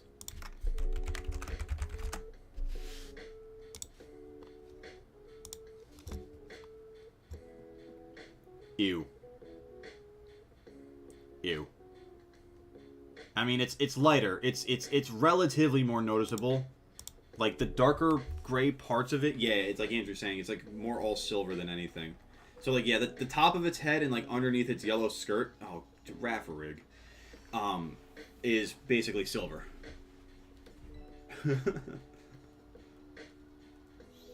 Ew.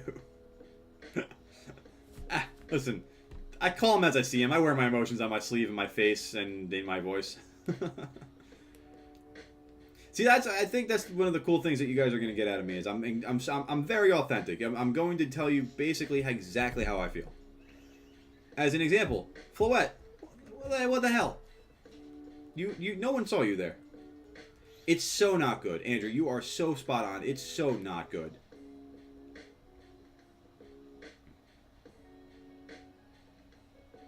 But at least, I mean, I'm glad I at least know what to look out for now when I'm running by them. Ooh. Whew.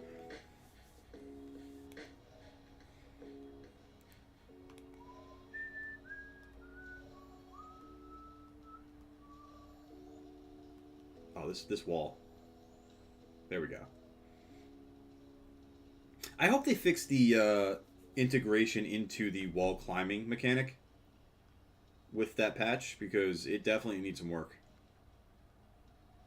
Like I don't want to keep ragging on the game as much as I feel like I am, because I really do enjoy this game. But there are just so many quality of life improvements that they need to make to this that would just make it such a more smooth and just a streamlined experience. We don't need the mystery dungeon, the emotion one.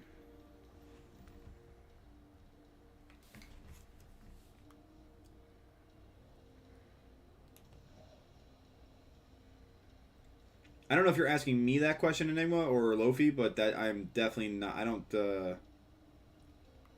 I've got no horse in that race, so that's on you guys.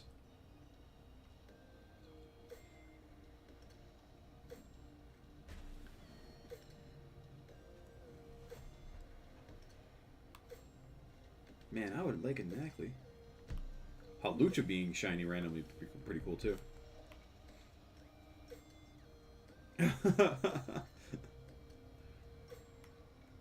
Lofi, even though it was an accident, I still think that's like at least, like at least a 10-year sentence.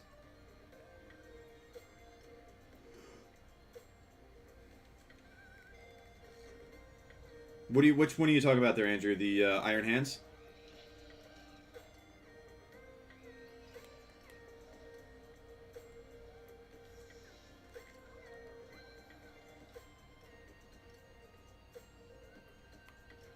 Because the crazy thing with the lighting in this game too, there's so many shaded spots where it seems like oh, is that a shiny? But nah, it's just darker. Yeah, Iron Hands. I thought so. Okay.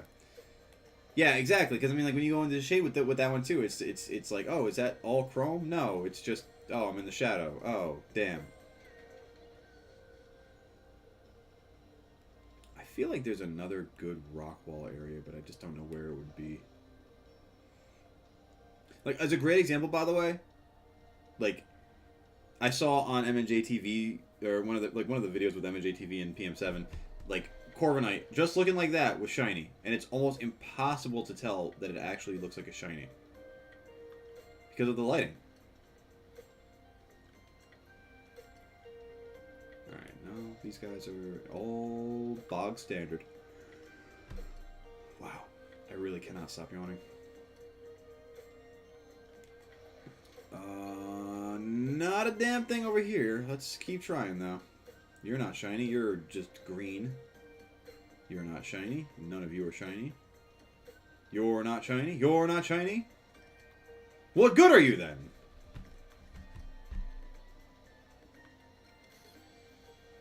Oh, oh, oh. Do we have a blue giraffe? No, we do not. Back up the hill. Looking for some silvery shine.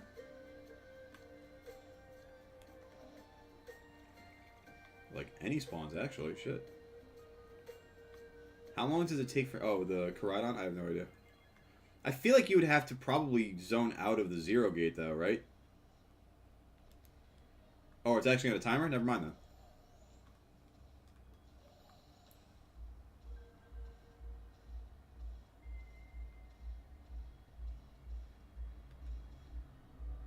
Just teleport a bit. Alright, well, there's that too.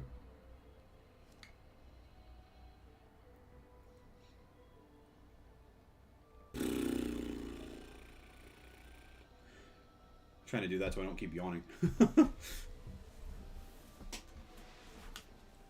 Yeah, I was gonna say I didn't know you actually could reattempt that legendary, but I guess it makes sense. I mean, I was doing that with the Rayquaza and Emerald the other night. But yeah, I just like one-balled the. What are you doing here? But yeah, I just got my Miraidon for a shot.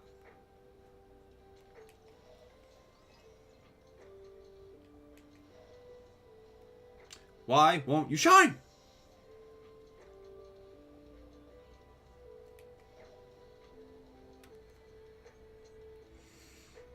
Oh, I'm not losing my sanity at all. There's no worries about that whatsoever.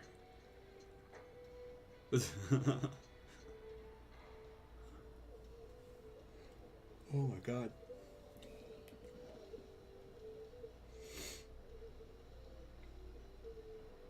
Am I interested in a Rockruff with amazing stats? Potentially. Oh, gotcha.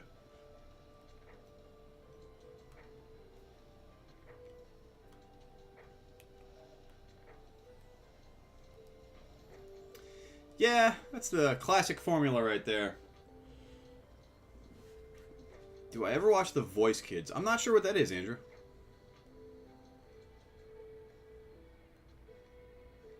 Are they kids from the show The Voice? Oh, right, you did. You mentioned that last time, Lofi. You're right. Hey, listen, there, you know, there's something. I mean, shit, man, you're basically a puppy mill at this point. I shouldn't be laughing at that.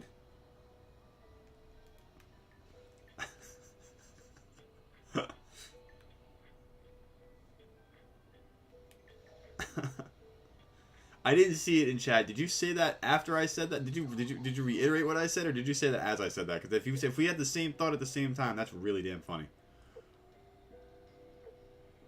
Bad. Oof, hey man, great minds. Great minds be thinking alike and getting shiny Knackleys at the same time, baby. Let's go. Let's go. It's about time one of you guys turned. Oh, I did the wrong button. Oh god. I'm so used to just annihilating things with the Let's Go feature. I forgot. All right, let's quick ball this baby. Crit cap, let's go. Number 2 on the night. That's fantastic. Let's go. All right. Yeah, it's so funny too. I was gonna say like maybe after the sandwich we call it a night, but like I don't know. Maybe we go into a little bonus time for that one now. I don't know. What do you want? What are we naming this one, guys? I'm gonna quickly. You know what? We'll do another sandwich on the back end of this one. Let me see some names in chat for this one. I'm gonna go grab another piece of chocolate because apparently I can't stay awake. So like let's. I'll come back. I want to see some names in chat for this Knackly. We'll be right back.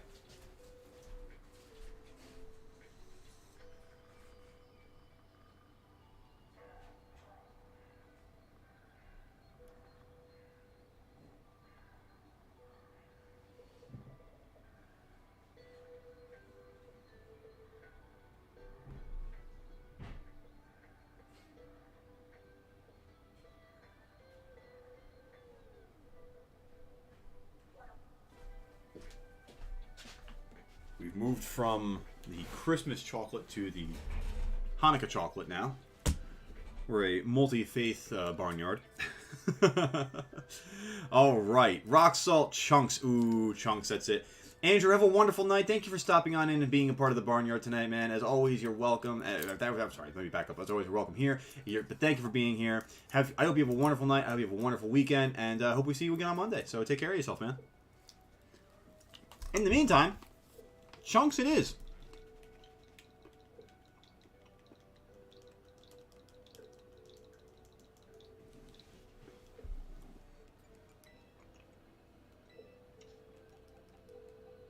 We'll move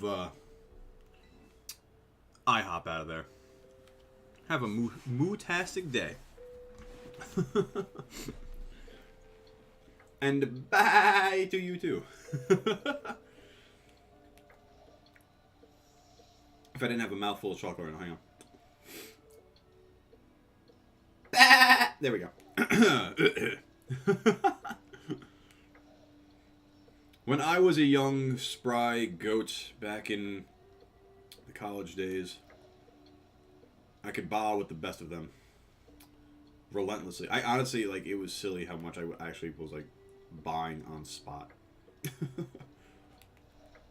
But hey, you know, when your name is Goat, you kind of got to live up to it a little bit, so, you know. Thank you. If you, you know, I aim to please. Impressing is just is like the cherry on top.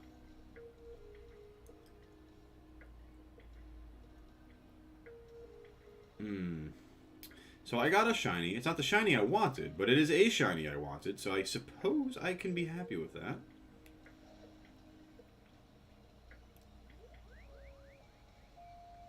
Oh, how was I ever going to avoid that giraffe rig? I've been bamboozled. So far, two for the night, yeah. Never gonna give you up. Never gonna let you down.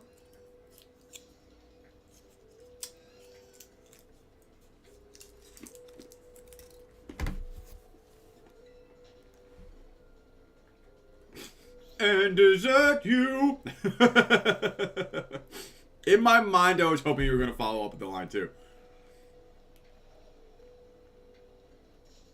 What? Oh, Floette again?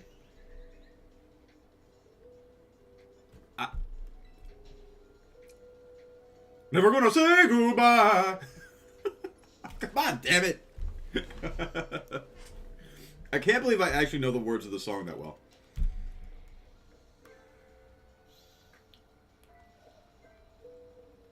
There we go. There we go. End scene.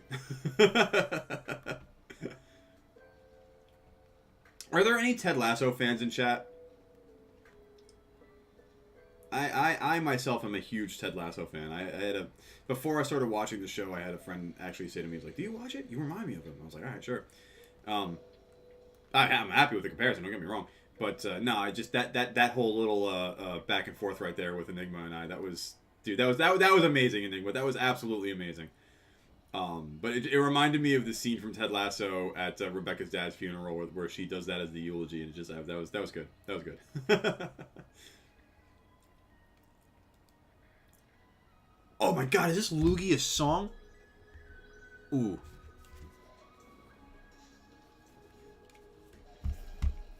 I wish, Lofi, I also can't wait for next season. That's such a great show. Well, Enigma, again, man, listen, like I say, I aim to please. I live life for the lulz, and that's I wish I had a third cliche to follow it up with, but that's pretty much, that's what I got for you. Now, going back here to Lugia's song real quick, though, I really wish that Easter egg I saw was real, as far as, like, traveling all the way out to, like, the western sea of Paldea. Because I saw a TikTok where it was like, this dude went all the way out to the edge of the water, or the edge of the map, rather, and, I guess it was a fake, because in the background, the audio cue just kicked on for Lugia's song, and I was like, yo, that would be amazing. You give me Lugia, honestly, what would be so cool in a game like this is a roaming legendary. Don't give me these static... Now, in an open world game, static legendaries are... I have a hair in my mouth. Static legendaries are fine.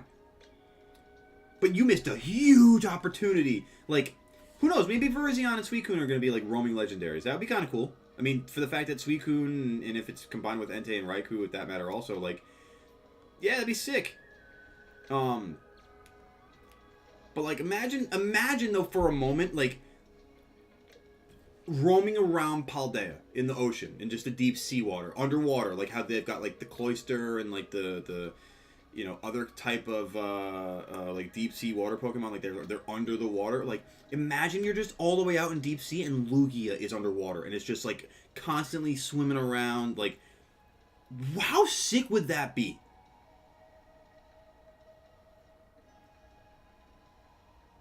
As I'm thinking about it, by the way, and really saying this kind of stuff out loud, like, I've had in my mind for a long time that Mewtwo's my favorite legendary.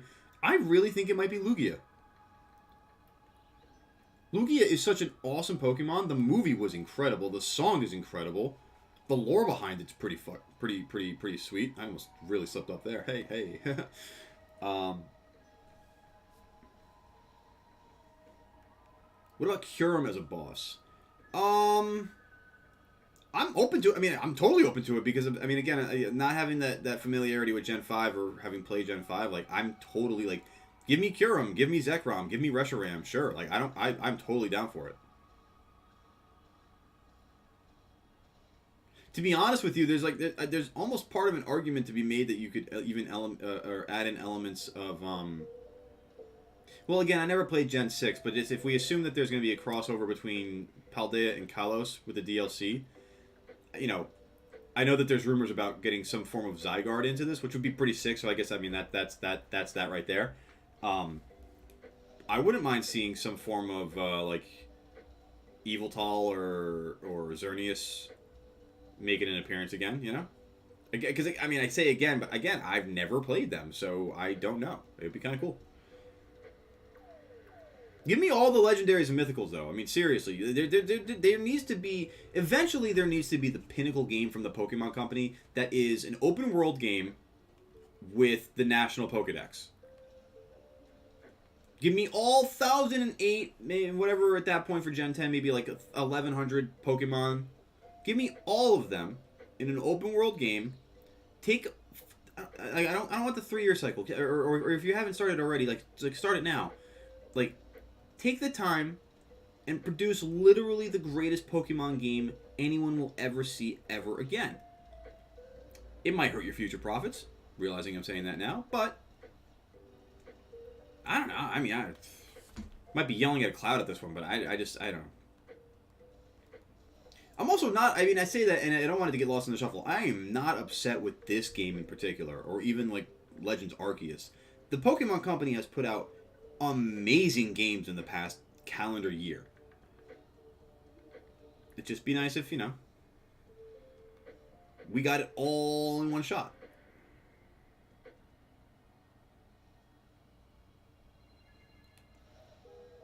There's part of me that, like, I wish I had kind of gotten back into... or rather, not back into, but there's part of me that wishes I kind of started streaming up when Legends Arceus was hot, because, like, honestly, dude, Legends Arceus was one of the best games I've ever played. Like, this is a great game, but as far as, like, mystique and presentation, Legends Arceus is genuinely one of the best video games, not just Pokemon games, but video games I've played in my entire life.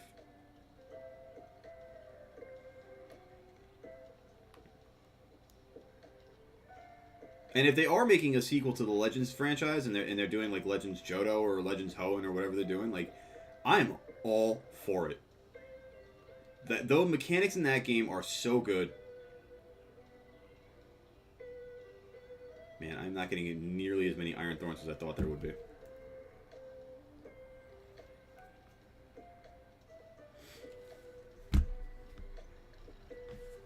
More chocolate time.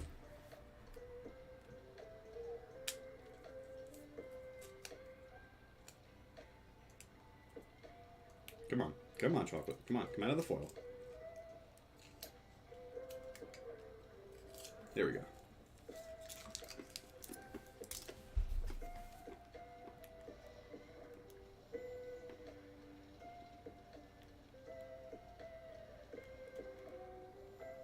Oh man, you gotta restart the game to get that reset? I guess that kind of makes sense.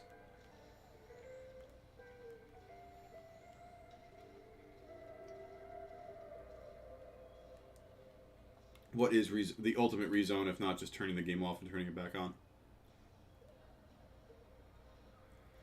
Hey you, in the green, could you please be silver?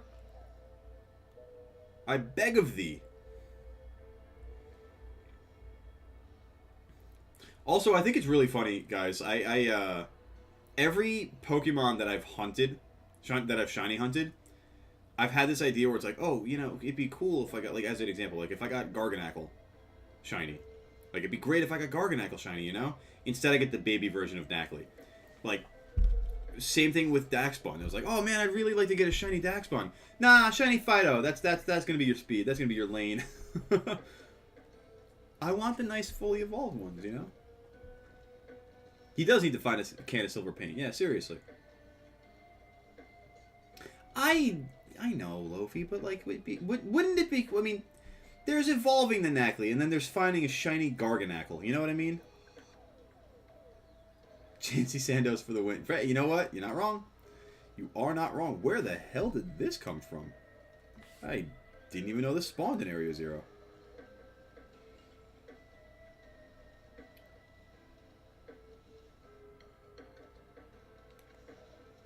Oh, not that. Nope, not that either. Nope, you are not silver. Yeah. You know what's another really bad shiny? Phanpy. Almost impossible to tell, just another light shade of blue. Alright, here we go. What do you guys think we should hunt after this one, though? The sandwich is starting to run dry, though, so... I'm down to do one more sandwich, one more hunt. And then I think we call it a night from there. But I'm thinking we need a locale switch. We need to. The shiny luck is I think we've run dry with Nacli here. Glamora, ooh, Enigma. I like that. I'm actually really down for that. I'm gonna get a poison sandwich together. I believe poison makes sense for Glamora, right? There's nothing else that's really at the bottom of Area 0 that's poison type, is there?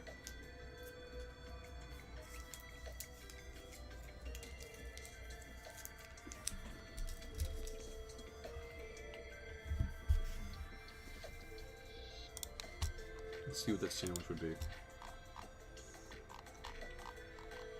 Poison. Oh, that's easy.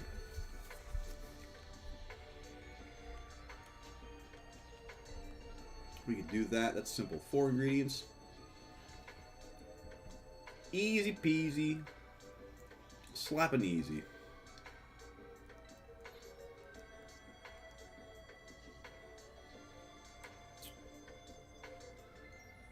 I need lettuce. I need noodles. And then I need ketchup and olive oil. Which I gotta say, just the 4 ingredients alone on this sandwich sounds awful. Absolutely awful. Let's go, Lofi! Where'd you find that shiny Houndoom?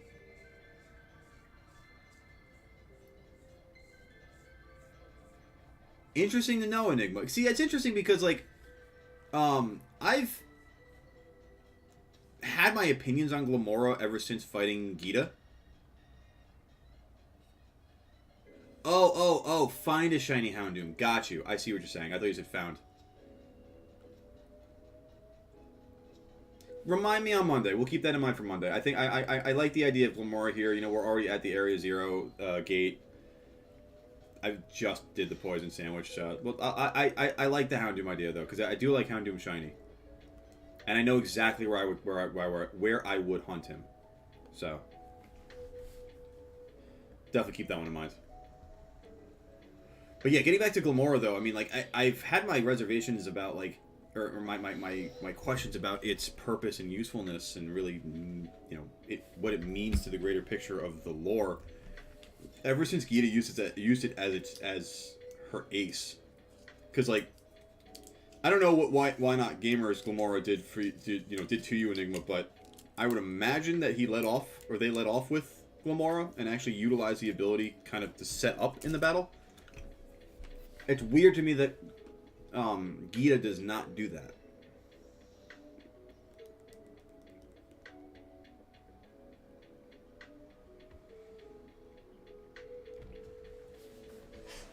Oh.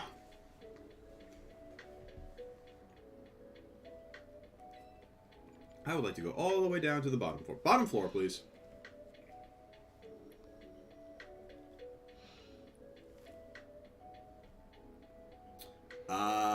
Yep, that'll do it too. Listen, fairy types are absolutely overpowered. Until you run into a steel type, which, you know, is also pretty easy to kind of take down if you got the right moves.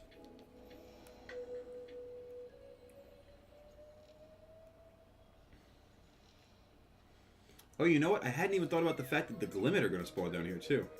The problem with this also is that a lot of these guys are going to spawn in the walls, I think. Oh my goodness. With the amount of these things that are spawning, if I don't get one shiny, I'm going to be so upset.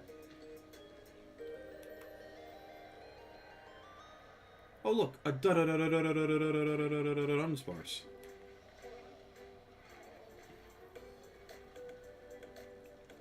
Did you, like... What you can has. I was gonna say, I hope you didn't, like, accidentally, like, eliminate your Koraidon from your game. Not that I think that's possible, I'm just saying, you know?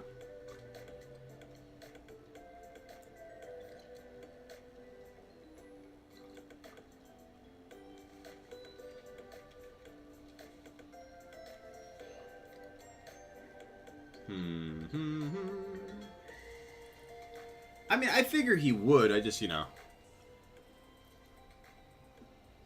we've established that the game can be a little glitchy at times.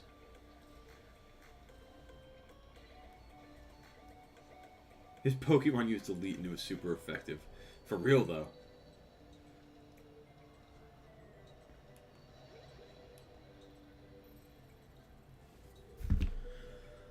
Oh boy, oh boy, oh boy. Let me see a nice teal Glamora. What the hell did I just fall into?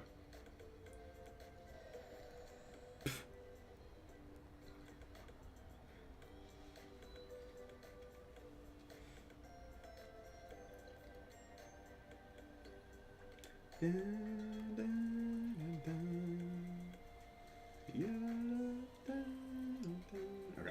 I'm not gonna sing the song. But at the same time, it seems like I'm not going to find the shiny either.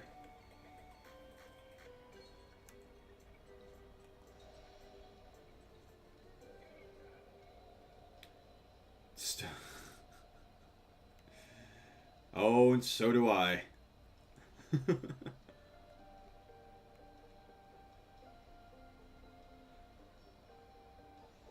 Speaking of, like, rickrolling and trolling in that kind of vein, have you guys seen this new, apparently it's only, like, a temporary trend or like, this viral sensation going around? Somebody hit my last video with it, actually, as a comment, but apparently there's this thing where it's, like, the Waffle House has found its new host. Are you guys familiar with this?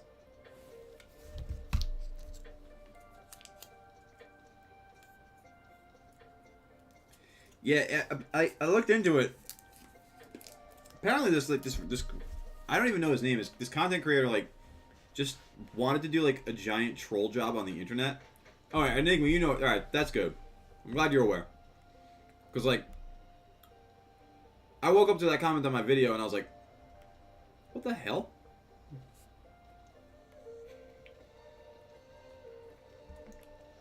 But now I understand. Oh, that's his name? Okay. Like, no disrespect to him at all, but, like, what else has he done? Other than, like, confuse the internet. Oh my god. I mean, admittedly, I don't think I would hate that, because, like, that's really strong engagement.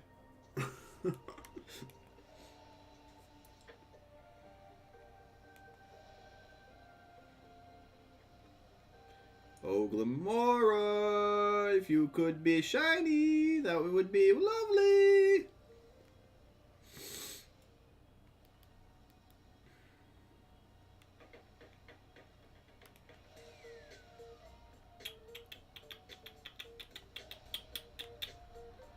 Ugh. Eh.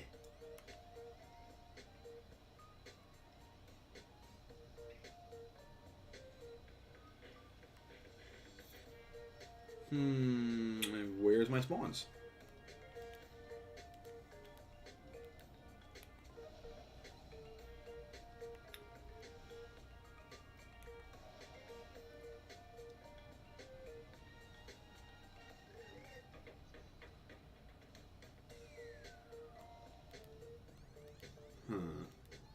Where is that one pillar? I think that's it, actually.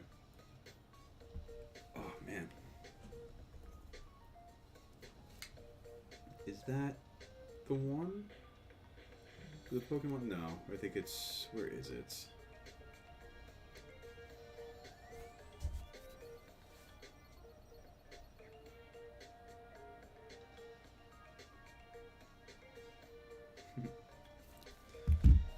Alright, let me see...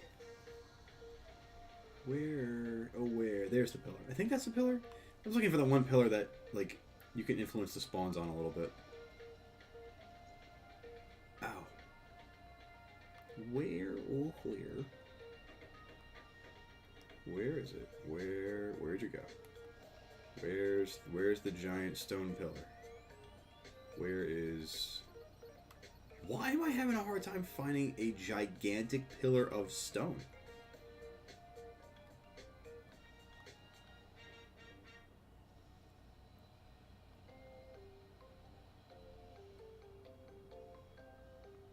I guess that's it, and I'm just having a hard time admitting it or accepting it. Oh, no, that's it over there. Okay. Well, I'm going to drop here. There we go. Working basketball games. That sounds pretty cool. You keeping the score or something? Or reffing?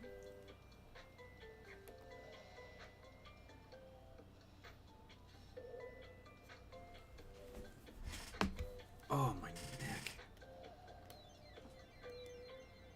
Guys, I mean it when I tell you, cannot put a proper price on spinal health. Spinal and neck health is everything, man. Absolutely everything. Oh!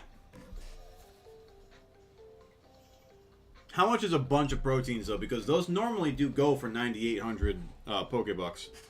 So, like, if you're getting a really good amount of proteins, that's not a bad deal. But if you're getting, like, 4 proteins, you got ripped off.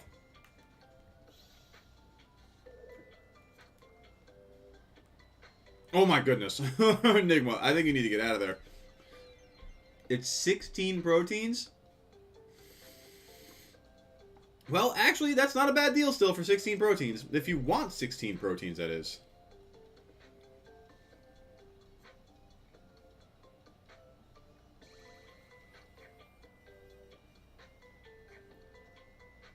Hello, Iron Treads. What are you randomly doing on this rock?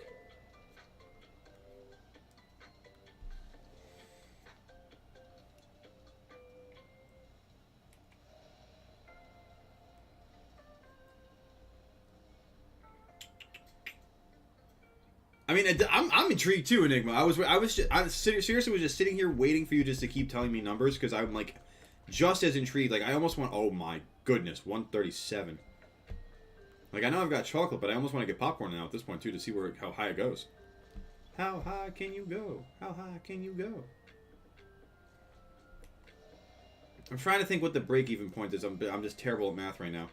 9,800 times 16. Let's just do that real quick here. Why not? You know, because I think you're already at bad value.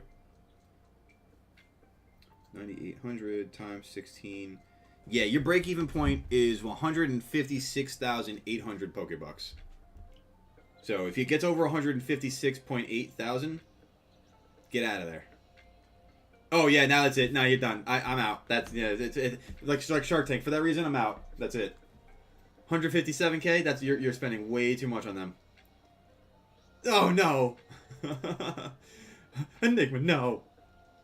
Was it sold to you? No luck on that respawn. That's still such strange, Lofi. Enigma. That's so funny. Yeah, because the computer finally realized, like, ah, damn, that's full price. I'm out on that noise. Yeah, you were talking before about having like 1,000,000 Pokebucks, so yeah, so that's I ain't too concerned about your finances.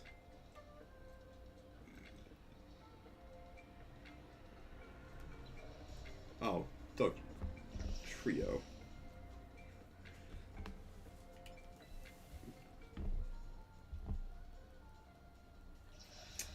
Well, that's not nice, Doug Trio. You don't need to be doing that. I don't want to do that either. I want to get out of here. Thank you. Try running up the hill at this point. Like Kate Bush.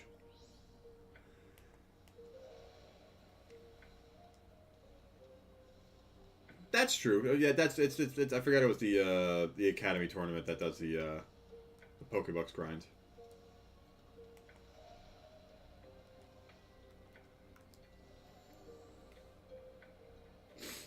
Alright, let's see if we can't find ourselves a nice shiny friend to end the night on.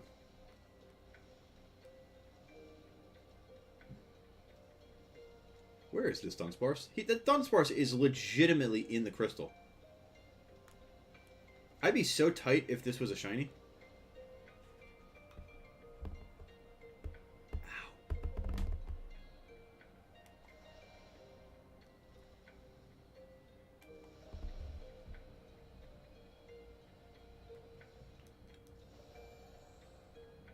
I really, really, really, really, really cannot stress how badly I want a shiny to end this night on.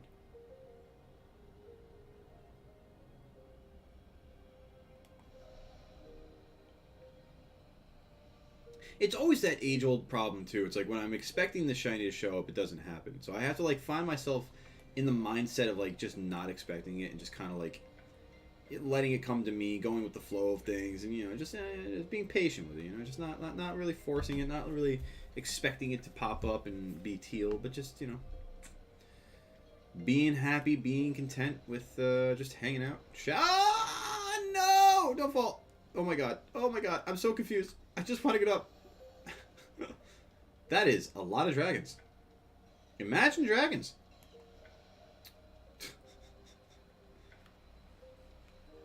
Glimora. Trio. More Glimora that are not the shiny one. Damn it.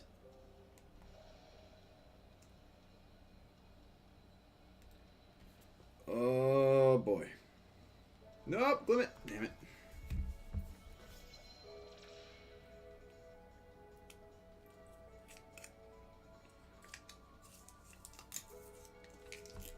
It's my last piece of chocolate. I'm hoping that'll do just the trick.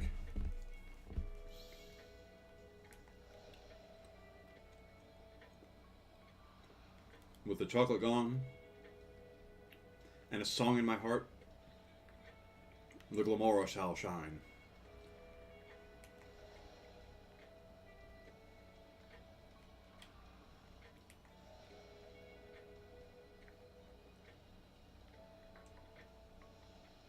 Eventually. It's not right away. It's just, you know, it's that's one of those things where if I do find it right now in the magic of editing, it would be like, oh yeah, and then we're gonna find a shiny Glimora. Boom, there it is. But no, it doesn't work like that in real life. Real life takes time. Real life requires patience. Real life requires the labor of love.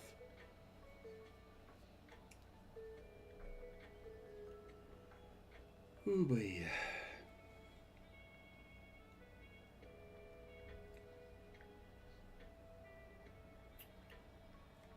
We're about halfway through the sandwich at this point? Yeah. Alright, Glimora. You're playing your games.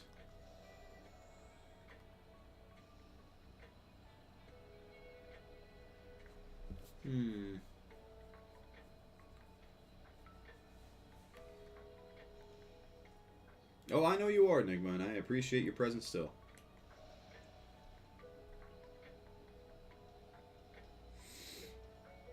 Really hoping, really looking. Oh, man. Excuse me, Gibbles. Kind sirs. Hey, do what you gotta do. We'll be here for about the next 15 minutes or so.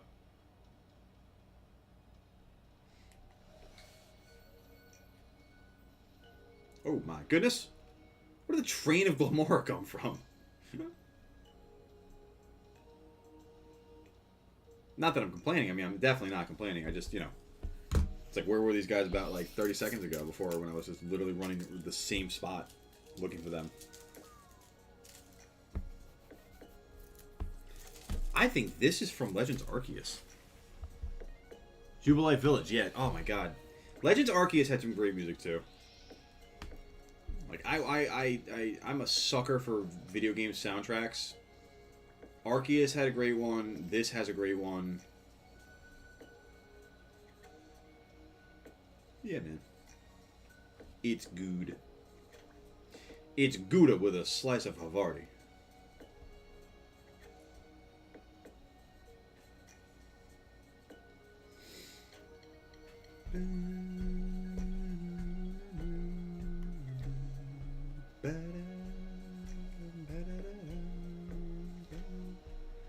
Excuse me, Iron Juggless. Are you all right? You're staring at the wall.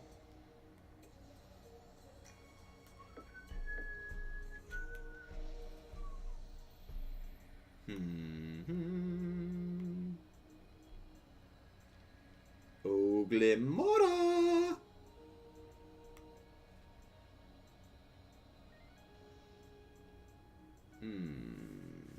Let's see what makes sense here.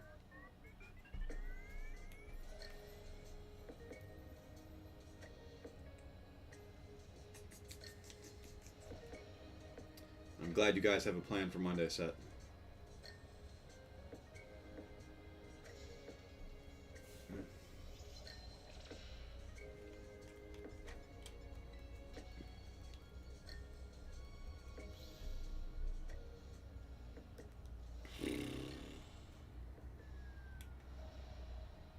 I'm surprised that, like, not even one of the little glimmets has been shiny.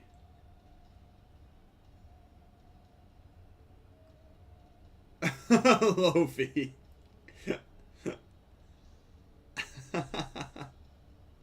Are you sure that you don't want a Rockruff with the best stat you've ever seen? He can... I can be you, Doug. Same energy. What's the really cool shiny you got today, Enigma?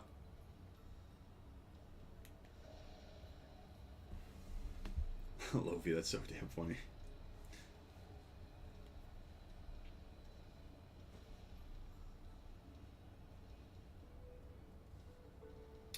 Bro, I can't read. Words are just words to me, and letters and the organization of them mean nothing to me. Syntax be damned. Yeah, goof. You know. I'm just a goofy goofball, ball of goof. At the end of track practice today, now I'm on suspense. Running full speed to finish it off. And then, just then,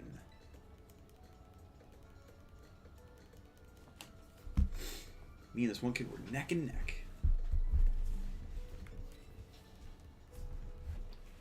It was going to be either him or me.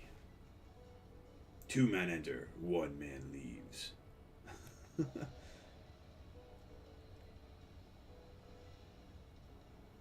Okay. Had the got that stopwatch ready. Got that speedometer ready to go. Ready to track that time. Hit 23 miles an hour. Okay, Tyreek Hill, will you slow it down there? Damn, Sling Blade. Let's go, Enigma. That's what I'm talking about. Taking that W home.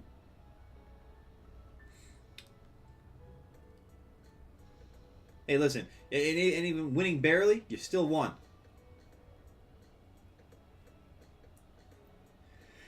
Doesn't matter if you excuse me. Doesn't matter if you win by 1 or by 15. A win is a win. And that counts for seconds, that counts for lengths, that counts for points. Doesn't matter. End of the day, you win, you win. As a fan of the New York Jets, anytime I get a win, I will happily take it. I don't give a damn how ugly it is. I mean, that doesn't surprise me, honestly, Enigma. I mean, like, that's a hell of an effort. I mean, 23 miles an hour is not something to shake a stick at. For real, man. I mean, that's... I'm pretty sure, like, that's... I don't know what the top speed human ever has been, but, like, that's pretty damn fast, bro. Yeah, for real, though. Going so fast, you vomit. My favorite thing about the Fast and Furious franchise, like I'm talking about the earlier movies too. You know that dude Hector, that like classic, like he plays like the Puerto Rican gangbanger in like almost every single movie. The hilarious thing is that his name in real life actually is Hector, and almost every single character that he plays that's in the like Latino gangbanger type of mold is named Hector. Hector plays Hector all the time, and Hector is damn good at playing Hector. He is the Hector. Like, you think the prince from the movie Troy is Hector? No, it's this dude. El Hectora, or La Hectora. That's not actually his nickname, I just thought it would be kind of fun to say it that way. I mean, like, yeah, listen, there's typecasting and then there's literally casting the role, like, of Hector. Like, he is himself now a niche of casting. And top speed is Usain Bolt at 29 miles an hour. I mean, that does not surprise me. I mean, I figured if anybody, it was probably going to be him. I just didn't know the number.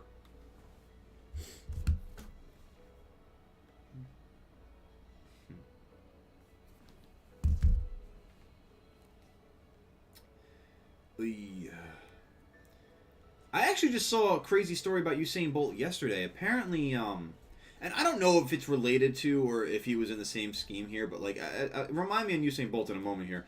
Quick aside, guys, if you bank with Bank of America, absolutely check your accounts, and like, if you got money missing, be wary and get yourself the hell out of Bank of America.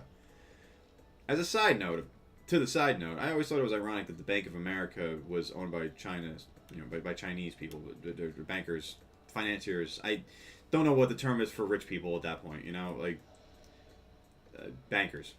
We'll keep it that way.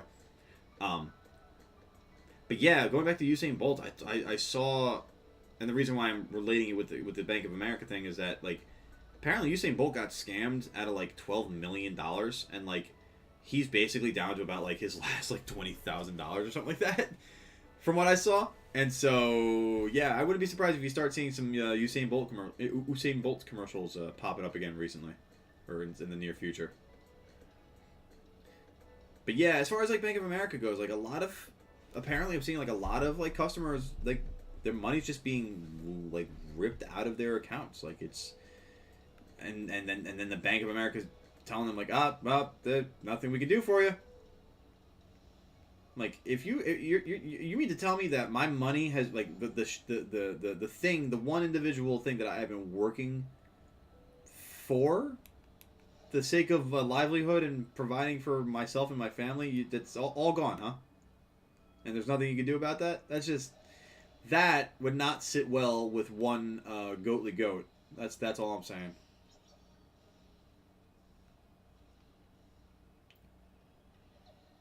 That is kind of funny, actually. Hey, you're talking about the guy that you were racing against?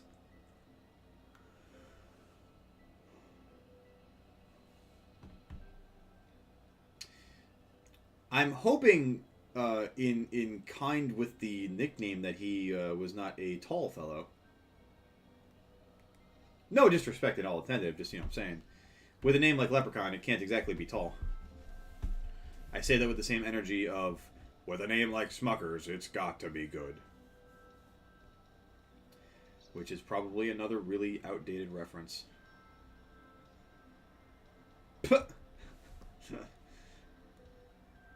Do you face off against the same squad regularly? Like to have that shirt be a strong reference point? Because that's actually kind of funny.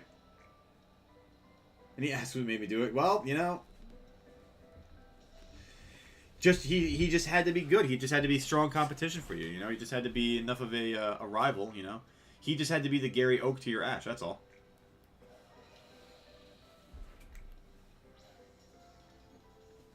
I was gonna say, I know that's not shiny because I could tell like from the fart, the slight part of it. You know. Yeah. See, exactly. He's the Gary to your Ash. You know, the blue to your red. The yin to your yang. The ping to your pong. I'm done. There's so many that I'm just like now I'm thinking of. The sweet to your sour sauce. I'm done. Okay, I'm seriously done.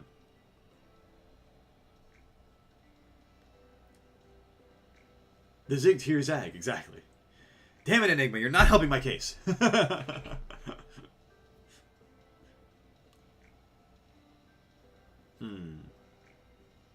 He isn't too short. Ah, well, you know. He's not the tallest. So he's in the mid there. So he's mid. No, I'm kidding.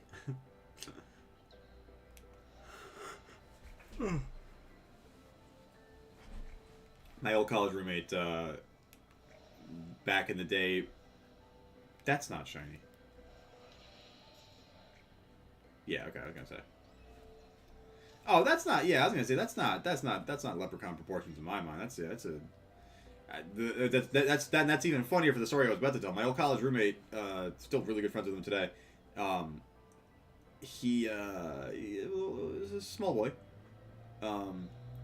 and when we were in college, he was growing like a red beard. And so he always kind of like, you know, looked a little bit like a leprechaun to me. And Chris, if you're watching this back at some point while you're working, I just want you to know I love you, buddy. I don't think he still has the red beard. It's been a while since I've seen him grow it out, though. But he's a small boy. And that's the reason why I'm bringing him up. Because, yeah, leprechauns. Leprechauns, man. What, Lofi, are you running around at like 6'4" or something? It's like, ha! 5'9". How beneath me.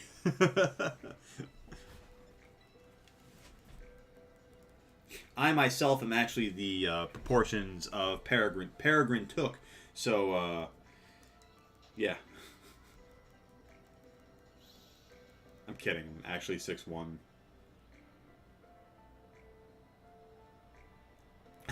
Yes.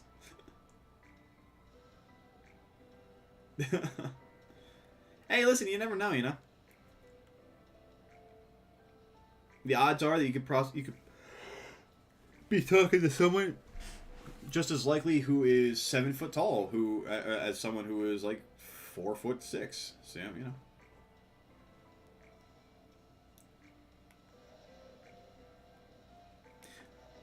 I'm really kind of surprised that Glamora here did not shine for us, or even Glimmet. You know, so many spawns that we actually were able to get to spawn.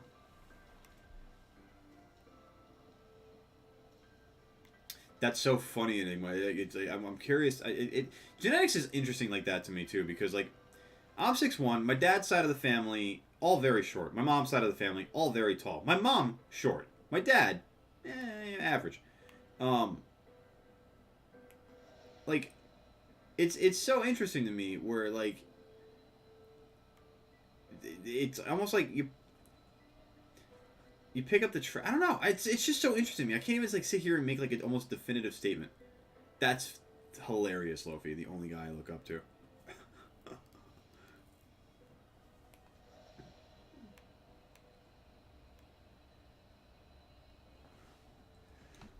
One of my old friends is 6'7", and I also in the same boat with that. Like, only person I actually have to talk up toward.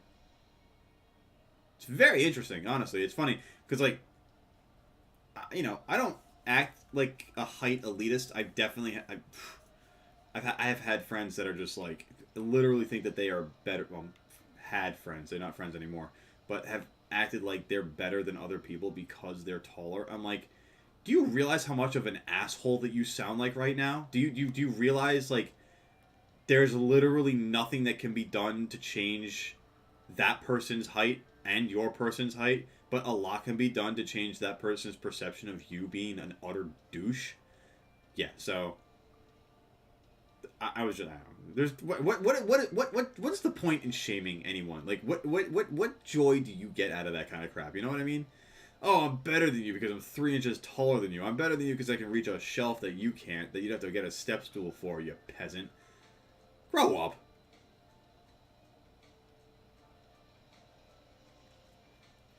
$100%, Lofi. I mean, like anybody who actually in their quote unquote right mind sits there and believes that, you know, that Slash doesn't exist there, just like douse them with a little bit of like hydrochloric acid. You know what I mean? Just touch them up a little bit with like whatever that stuff was that Walter White and Jesse used in the first season of Breaking Bad. Like just a little touch, you know, just like right on the shoulder, you know. If it happens to separate the arm from the joint, that's, you know, it was just a little bit, you know. What's so wrong with just a little bit?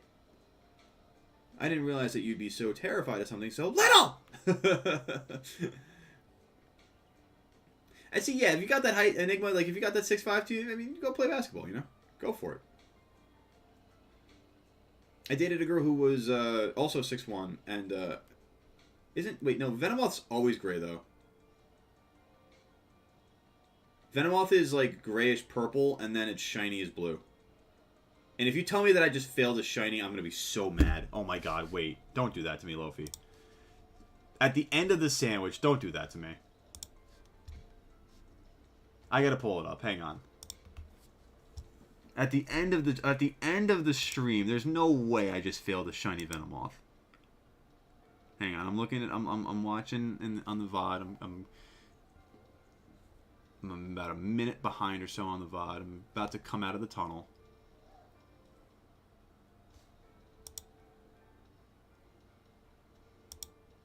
Oh, if you thought it was purple, that's a different story. Yeah, no, purple.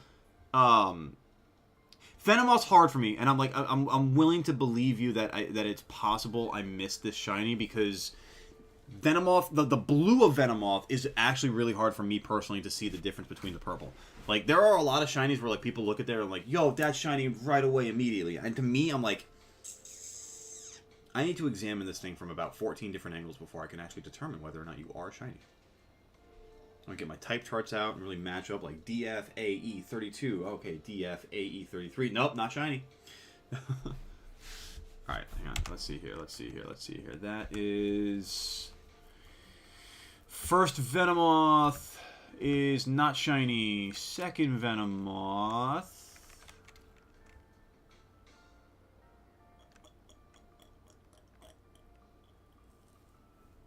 I think it was right around here that I saw your comment about that. But I did pass another Venomoth. There's that one. Okay, no, I think we're good here. I don't think I failed that. Just had to make sure. Just literally the correction codes, I know. The ketones or whatever they're called, yeah. I think, yeah, and that's again going back. Look at these things. Oh, Jesus Christ. Corviknight, no. How could you? Anyway. That's that. Alright, folks. Lofi, Enigma, and anyone else who may be passively watching. See? I'm learning, Lofi. I got that. We're going to part here and say adieu and au revoir for the night. We've got Chunks Arnackley on the night. Love that. And got Lofi Buns. Gotta love that. But, my friends, meine Freunds, throw a little German into the party for you, along with all that French.